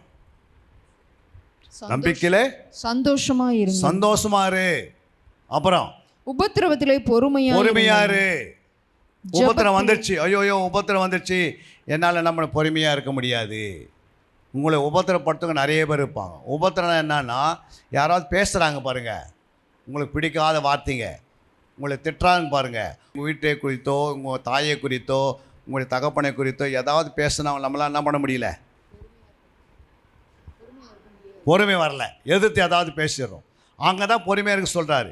ஏன்னா உபத்திரமாக வருகிற இந்த வார்த்தையில் நீங்கள் பொறுமையாக இருந்தீங்கன்னா கர்த்தர் நாங்கள் விடுதலை ஆக்கிடுவார். அல்லேலூயா. நம்ம என்ன பண்ணுறோம்? அவங்க பேசுறதுக்கு அப்படியே திருப்பி என்ன பண்ணுறோம்? பேசி முடிக்கிறதுக்கு முன்னாடியே ஈட்டி மாதிரி இன்னொரு வார்த்தை தாக்குறோம். அல்லேலூயா. அப்படி தாக்குறவங்க கிறிஸ்தவம் கிடையாது, புரியுங்களா? உனக்கு விரோதமாக யார் பேசினாலும், உங்கள் வீட்டுக்கார் தப்பாக பேசினாலும், மெய்யாக பேசினாலும், உங்களுடைய தாயை குறித்து பேசினாலும், தகப்பனை குறித்து பொறுமையாக காத்திருக்கணும். நீ பொறுமையாக இருந்துட்டா கர்த்தர் இறங்கி வேலை செய்வார். அல்லேலூயா. யுத்தம் யாருடையது? கர்த்தருடையது. நீ பொறுமையாக இருக்கணும். ஐயோ எங்கள் வீட்டுக்காரர் இப்போ திட்டுறாரே, கொஞ்சம் பொறுமையாக காத்துரு, ஜபத்தில் போய் உட்காரு. ஆண்டவர் நிச்சயமாக வீட்டுக்காரர் என்ன பண்ணுவார்? தொடுவார். பக்கத்து வீட்டில் உடனே திட்டுறாங்க, தேவையில்லாத வார்த்தை பேசுகிறாங்க, ஆனால் நீ காதில் கேட்குற அந்த உபத்திரம் உங்களால் தாங்க முடியல, நீ பொறுமையாக ஜெபம் பண்ண அவங்களுக்காக போய் நிச்சயமாக அவங்கள சந்திப்பார் ஆண்டவர். அல்லேலூயா. அதுதான் ஆண்டவர் சொல்கிற வண்ணமாக நம்ம வாழ்ந்தோம்னா நம்முடைய வாழ்க்கையிலே நிம்மதியே அனுபவிக்க முடியும். அல்லேலூயா. உபத்திரம் இருக்கும், ஆனால் நிம்மதி அனுபவிப்பேன். பாடுகள் இருக்கும், அங்கே கீழ்ப்படிதல் கற்றுக்கொள்வாய். துன்பம் இருக்கும், அங்கே தேவ பக்தியை அனுபவிப்பாய். அல்லேலூயா. எத்தனை பேருக்கு புரியுது இன்னைக்கு? இரண்டாவது சொல்ல பாருங்கள், ஒரு சீசன் எப்படி இருக்கணும் சொல்லுங்கப்பா. சிலர் சபையிலே பயந்திருக்கும்படி கற்றுக்கொள்ள வேண்டும். சீசர்கள் என்ன பண்ணோம்? கர்த்தருக்கு பயந்திருக்கணும். உபாகம் 4:9 சொல்கிறது, எனக்கு பயந்திருக்கும்படி அவைகளை கற்றுக்கொண்டு. அப்போ கர்த்தருக்கு என்ன பண்ணோம்? சபையில் என்ன பண்ணோம்? சீசர்கள் பயந்து இருக்கணும். வாசிங்க அந்த வசனத்தை பாருங்க. ஓரேபிலே உன் தேவனாய கர்த்தருக்கு முன்பாக நீ நிற்கும் போது கர்த்தர் என்னை நோக்கி, ஜனங்களை என்னிடத்தில் கூடி வர செய்து என் வார்த்தைகளை அவர்கள் கேட்கும்படி பண்ணுவேன். அவர்கள் பூமியில் உயிரோடு இருக்கும் நாளெல்லாம் எனக்கு பயந்திருக்கும்படி அவைகளை கற்றுக்கொண்டு தாங்கள் பிள்ளைகளுக்கும் போதிக்க கடவார்கள் என்று சொல்லிய நாள். அப்போ ஆண்டவர் சொல்ல பாருங்க, பூமியில் உயிரோடு இருக்கும் நாளெல்லாம் எனக்கு பயந்திருக்கும்படி அவைகளை கற்றுக்கொள்ளணும். அப்போ பயந்திருக்கிறதுக்கு கற்றுக்கொள்ளணும் வசனத்தை. சும்மா அப்படியே ஆண்டவருக்கு பயப்பட முடியாது. அந்த பயந்திருக்கிற சுபாவம் வரணும்னா அவருடைய வார்த்தையை வைத்து கற்றுக்கொள்ள வேண்டும். கற்றுக்கொண்டு உன் பிள்ளைகளுக்கு அதே பயத்தை உண்டாக்கி தரணும். சபையை குறித்து, தேவனை குறித்து, ஆண்டவருக்காக எப்படி பயந்திருக்கணும். மற்றவங்களுக்கு முன்பாக நம்ம பயந்திருக்கணும் என்ன அர்த்தம்? ஒரு எஜமானுக்கு வேலை செய்யும் போது கர்த்தருக்கு நீ பயந்து இருக்கணும். அல்லேலூயா. தானியேல் அப்படி தான் இருந்தார். இயேசு கிறிஸ்து அப்படி தான் இருந்தார். பிளாத் கேட்குறாரு, என்ன பண்ணல, எதிர்த்து பேசலை. பேசினாரா சொல்லுங்கள்? எத்தனோ பேர் பேசின, என்னமோ அடியெல்லாம் அடித்தாங்க. ஏசு அமைதியாக இருந்தார். அதுக்கு என்ன காரணம்? கர்த்தருக்கு பயந்து வாழ்ந்தார். அல்லேலூயா. அதனால தான் அவர் சிலுவையை ஜெயிச்சிட்டார். அப்போ தேவனுக்கு நீ பயந்து வாழ்ந்தனா எல்லாத்துலேயும் ஜெயம்தான், உனக்கு தோல்வியே கிடையாது. அப்போ அதை கற்றுக்கொள்ள வேண்டிய நேரத்தில் கற்றுக்கொள்ளனா அதுக்கு பிறகு உன் பிள்ளைகளுக்கு நீங்கள் போதிக்க முடியாது எப்படி பயந்தன்னு. புரியுங்களா? நம்ம போய் பயந்தனா போய் எங்கன்னா போயிட்டு மூலையில் படுத்து தூங்குறது, இல்லை ஒளிஞ்சு கொள்றது இல்லை. அப்படி சொல்ல பயப்பட என்னன்னா, இப்போ வட்டிக்கு வாங்கக்கூடாது பணத்தை. என்ன செய்யக்கூடாது? வட்டிக்கு பணத்தை வாங்கக்கூடாது. அப்போ நீ சொல்லணும் பிள்ளைங்களுக்கு, வா நம்ம வட்டிக்கு பணம் வாங்கினா சாபம் நம்ம வீட்டில் வந்துடும், அப்புறம் கை கால் விழுந்துடும், அப்புறம் எழுந்து நடக்க முடியாதுப்பா அப்படின்றோம். அப்போ சாபம் என்ன பண்ணோம்? பணம் என்ன பண்ணோம்? வட்டிக்கு பணம் வீட்டுக்குள்ளே வந்த பிறகு, இல்லை நீ வட்டிக்கு பணத்தை கொடுத்த பிறகு சாபம் வீட்டுக்குள்ளே வந்துடும். அப்புறம் அந்த ஆள் என்ன பண்ணிவிடும்? வாங்கும் போது நல்லா தான் இருக்கும். 10 ரூபா வட்டி வாங்குறது நல்லா சந்தோஷப்படுவாங்க. பரவாயில்ல 10,000 கொடுத்த 1000 ரூபா மாதம் கிடைக்குதுன்னு. ஆனால் கை கால் விழுந்த பிறகு இருக்கிற பணம்லாம் வீட்டு விட்டு போயிடும். அப்புறம் வீட்டை விற்க வேண்டும். அப்புறம் நீ நடுத்தருக்கு வந்து நிற்ப. அல்லேலூயா. அப்போ கர்த்தருடைய சாபம் உள்ள வீட்டுக்குள்ளே வந்துடுது. புரியுங்களா? ரெண்டாவது, நீ லஞ்சம் வாங்குற, லஞ்சம் கொடுத்தனா சாபம் உள்ள வந்து நீ கர்த்தருக்கு பயப்பில்ல.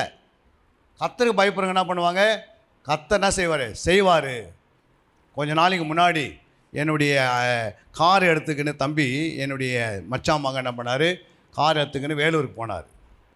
வேலூரில் போய் ஒரு குறிப்பிட்டான இடத்துல ஓரத்தில் நிற்க வச்சு அதில் 2 பேர் கீழே இறங்கி போகும்போது பின்னாடி வந்து ஒருத்தர் என்ன பண்ணிட்டான்? வேகமாக வந்து 2 வீலரை கொண்டு வந்து கார் மேலே அடிச்சிட்டான்.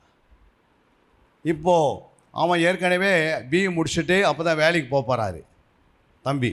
இப்போ இந்த நேரத்தில் எஃப்ஐஆர் போடுறாங்க அவர் மேலே. இப்போ அந்த எஃப்ஐஆரை தடுத்து 3 பேர் வந்து நிற்கிறாங்க. அதில் 2 பேர் ரட்சிக்கப்படாதவங்க, ஒருத்தர் ரட்சிக்கப்பட்டவங்க. அவங்க என்ன சொல்கிறாங்கன்னா, எப்படியாவது புரியுங்களா, அந்த டிரைவர் பேரை மாற்றிடுங்க. அப்போ நான் சொன்னேன், உன் வழியை கர்த்தருக்கு ஒப்பி வை, கர்த்தர் மேல் நம்பிக்கையாரு, உன் காரியங்களை கர்த்தர் வாய்க்கு சேவன். காலையில் ஆண்டவர் பேசுகிறாரு. இந்த வசனத்தை அவன் கேட்ட பிறகு அப்போ அவனுடைய வழி என்ன? அவன் தான் கார் ஓட்டுன்னு வந்தான். இப்போ கார் ஓட்டு வந்து யார்? தம்பி ஓட்டு வந்தால. இவன் கர்த்தருக்கு பயந்து என்ன பண்ண? கர்த்தருக்கு வழியை ஒப்பி வைக்கணும். அப்போ என்ன வழி? அவன் தான் கார் ஓட்டினா. ஆண்டவரே நான் தான் கார் ஓட்டுன்னு வந்தேன், என் பின்னாடி வந்து இடிச்சிட்டான். இப்போ இந்த வாக்கு தத்தம் எனக்கு நிறைவேறணும், நான் ஜெபம் பண்ணி அவனை அனுப்பிச்சிட்டேன். இப்போ ஒரு ரட்சிக்கப்படாத வந்து என்ன சொல்கிறாருன்னா, உன் இடத்துல நான் வந்துடுறேன் டிரைவரா. அப்போ அந்த தம்பி என்ன சொல்கிறார்? எங்கள் மச்ச மகன் வேணாம் என் பேரே இருக்கட்டும். புரியுங்களா? மாற்றத்துக்கு கொஞ்சம் நேரத்தில். ஆனால் அந்த மனுஷன் ஒரு நாள் மனம் திரும்பவே முடியாது. ஏன்னா டிரைவர் ஓட்டுந்த டிரைவர் இவர், ஆனால் இன்னொருத்தர் வந்து அது கூட என்ன பண்ணுறாரு? அவர் பேரை போட்டுக்குன்னு என் பேர் போட்டால் எப்படி இருக்கும்? அவர் ரட்சிப்பாரா? அவருக்கு முன்னாடி எப்படி இருக்கணும்? இவர் கர்த்தருக்கு பயப்படுற பயம்னா அந்த நான் என்ன நடந்தது அப்படியே ஸ்பாட்டில் சொல்லணும். புரியுங்களா? இதுதான் முக்கியம். அப்போது நம்ம படி கரெக்டாக இருந்தால் நம்ம வீட்டில் யாரெல்லாம் ரட்சிக்கப்பட தானாக ரட்சிக்கப்படுவாங்க. நம்முடைய எதிர்க்க இருக்க ரட்சிக்கப்படுவாங்க. நம்ம வீட்டை சுற்றி இருக்க ரட்சிக்கப்படுவாங்க. நம்முடைய வழி கர்த்தருக்கு ஒப்பி வைக்கணும். கர்த்தர் மேல் நம்பிக்கையாக இருக்கணும். உன் காரியங்களை கர்த்தர் வாய்க்க செய்வார். அல்லேலூயா. நம்ம அதில் போய் என்ன பண்ணக்கூடாது? கர்த்தருக்கு பயப்படும் சொல்லிவிட்டு நாம் உலக பிரகாரமாக லஞ்சம் வாங்கிறது, வட்டிக்கு விடுறது, மற்றவங்களை ஆள் வச்சு அடிக்கிறது, மற்றவங்களை திட்டுறது, ஏதாவது நம்ம என்ன பண்ணுறோம்? தப்பான காரியத்தில் ஈடுபடுறது, இல்லை கொடுத்த கடனை திருப்பி கூடாது அவங்க இழுக்கு அடிக்கிறது, இதெல்லாம் கிறிஸ்துக்குள்ளே இருந்துச்சுன்னா அது சாபம் அவங்க மேலே தான் வரும். புரியுங்களா? நம்ம சாபத்தை ஏற்றி வச்சு நம்ம வந்து சபையில் உட்காந்து, கர்த்தாவே என்னை கடன் வாங்கிட்டேன் கொடுத்தம்மா, நான் இப்படி லஞ்சம் வாங்கிட்டேன் என்னை மன்னிக்க மாட்டேன், ஆனால் மன்னிக்க மாட்டார். அல்லேலூயா. நாம் செய்கிற தவறை கர்த்தருக்கு சொல்லி இன்னில் அதை விட்டுடணும். இனிமேல் லஞ்சம் நான் கொடுக்க மாட்டேன், லஞ்சம் வாங்க மாட்டேன், வட்டிக்கு நான் விட மாட்டேன், வட்டி கொடுக்க மாட்டேன், அப்புறம் தேவனுக்கு பயந்து வாழ்வேன், யாருடைய பணத்தை நான் எடுத்துக்கொள்ள மாட்டேன், யாருடைய பொருள் மேலே நம்ம ஆசைப்படக்கூடாது. 10 கட்டளைகள் இருக்குது. யார் பொருள் மேலேயும், யாருடைய வீட்டுக்கார மேலேயோ, வீட்டுக்கார அம்மா மேலேயோ, இல்லை பிள்ளைகளையோ நம்ம நேசிக்கக்கூடாது. அல்லேலூயா. வஞ்சிக்கப்படுவீர்கள் சொல்லப்பட்டிருக்கிறது. அப்போ நம்ம யாருடையதோ நம்முடையதே இல்லை. கர்த்தர் நமக்கு வேணும்னா நமக்கு கொடுப்பார். உனக்கு என்ன வேணுமோ கர்த்தர் உனக்கு அதன் காலத்தில் என்ன பண்ணுவார்? அதன் நேரத்தில் அதன் காலத்தில் அதன் நேரத்தில் கரெக்டாக உனக்கு என்ன வேணுமோ அதை கர்த்தரே கொடுப்பார். நீ கர்த்தரே சார்ந்து வாழணும், கர்த்தரே சார்ந்து போகணும், கர்த்தரே சார்ந்து நிற்கணும். கர்த்தர் மேல் தான் உன் பாரம் இருக்கணும் தவிர எது இருந்தாலும் கர்த்தரை நோக்கி பார்க்கணும், எது இருந்தாலும் கர்த்தரிடத்தில் சொல்லணும். முழங்கால் படியிட்டு 2 கரங்களை உயர்த்தி, ஆண்டவரே என் பிள்ளைங்க இப்படி நடக்கிறாங்க, நீ தான் சரிப்படுத்தணும் அப்படின்னு சொன்னால் ஆண்டவர் என்ன பண்ணுவார்? பிள்ளைகளை அவர் சரிப்படுத்துவார். உன்னால் முடியாது, ஆனால் தேவனால் முடியும். அல்லேலூயா. தேவனுக்கு நீங்கள் ஒப்புவிக்கணும். வீட்டுக்காரர் இருந்தாலும், யாராக இருந்தாலும், மனைவியாக இருந்தாலும், யாராக இருந்தாலும் நீங்களே செய்ய முயற்சி பண்ணிங்கன்னா தோல்வி அடைஞ்சிடுவீங்க. உங்களால் முடியாது தான் ஆண்டவர் சொல்கிறார், நான் உனக்கு சப்போர்ட் பண்ணுறேன், நான் உனக்கு உதவியாக இருக்கிறேன், நீ ஏன் கண்ணீர் விடுற, நீ எதை குறித்து கவலைப்படாதே, நீ எனக்கு சொல்லு மகளே என்று ஆண்டவர் என்ன பண்ணுறாரு? தன் பிள்ளைகள் எடுத்த தாய் தன் பிள்ளைகள் எடுத்து பேசுவது போல் ஆண்டவர் நம்மகிட்ட பேசுவார். வேதத்தில் இப்படி அநேகருக்கு நன்மை செய்திருக்கிறார். அதே நன்மை நமக்கு ஆண்டவர் செய்வார். கரங்களை தட்டி தேவ நாமத்தை மையப்படுத்தி ஆண்டவருடைய நாமத்தை மையப்படுத்துகிறார். ஒரு பாடலை பாடி எல்லாம் கொஞ்சம் நேரம் அப்படியே எழுந்து நின்று ஒரு பாடலை பாடி நாம் முடிக்க போகிறோம். எந்தன் கண்மலையானவரே, என்னை காக்கும் தெய்வம் நீரே, எந்தன் கண்மலையானவரே,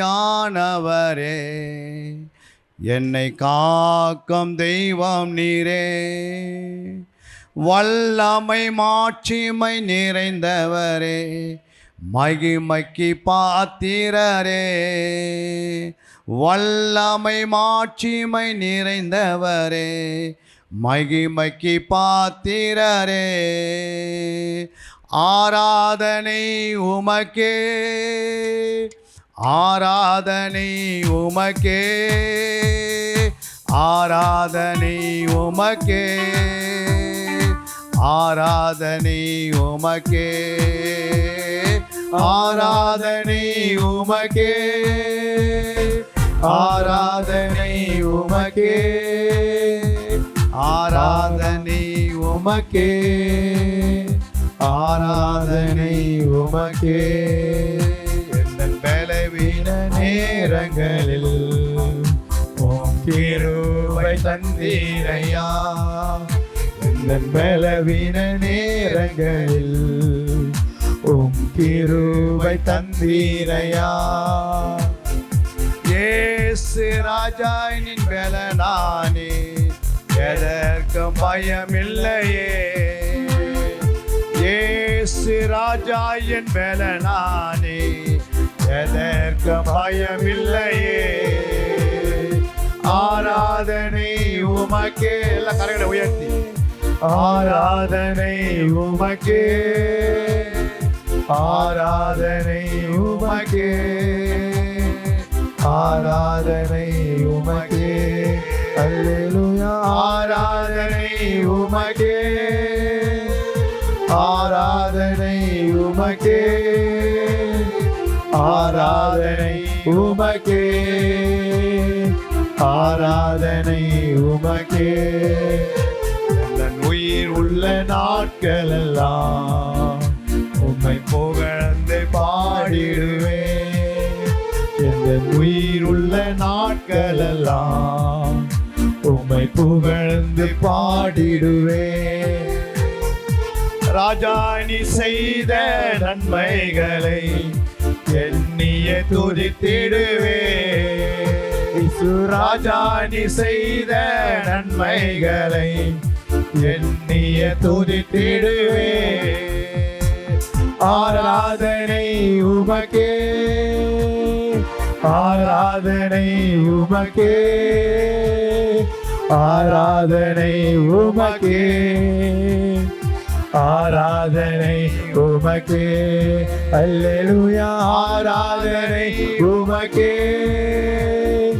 ஆராதனை உமக்கே, ஆராதனை உமக்கே, ஆராதனை உமக்கே. உந்தன் சிறகுகளில் நிழலில் என்னென்னும் மகிழ செய்தி, உந்தன் சிறகுகளில் நிழலில் என்னென்னும் மகிழ செய்தி. தூயவரே துணையாளரே, துதிக்கு பாத்திரரே, தூயவரே என் துணையாளரே, துதிக்கு பாத்திரரே. ஆராதனை உமக்கே, ஆராதனை உமக்கே, ஆராதனை உமக்கே, ஆராதனை உமக்கே. அல்லேலூயா. ஆராதனை உமக்கே, ஆராதனை உமக்கே, ஆராதனை உமக்கே, ஆராதனை உமக்கே. கர்த்தர் நம்மோடு பேசி இருக்கிறார். அல்லேலூயா. ஒரு கரங்களை தட்டி, ஆண்டவரே என்னோடு பேசினதுக்காய் ஸ்தோத்திரம், என்னை விடுதலையாக்கினதுக்காய் ஸ்தோத்திரம், என் கட்டுகள் உடைந்ததுக்காய் ஸ்தோத்திரம், என் குடும்பத்தை ரட்சிப்பதற்காய் ஸ்தோத்திரம், என் தேவைகளை நீ சந்திப்பதற்காய் ஸ்தோத்திரம். நான் உம்முடைய பாதத்தில் நிற்கிற ஆண்டவரே, நீ எனக்காக யுத்தம் பண்ணி எனக்கு விரோதமாக எழும்புகிற ஆயுதங்களை வாய்க்காது பண்ண முடியாது. கர்த்தருடைய அணுகருக நாட்கள் நமக்கு ஆண்டு கொடுத்திருக்கிறார். இந்த நாளில் நமக்கு சமாதானத்தை, சந்தோஷத்தை, மன மகிழ்ச்சியை நம்முடைய குடும்பங்களிலும் தனிப்பட்ட வாழ்க்கையிலும் பொதுவான வாழ்க்கையிலும் ஊழியத்தினை கர்த்தர் நிரம்பி வழியத்தக்க எல்லா வழிவஸ்திருக்கிறார்.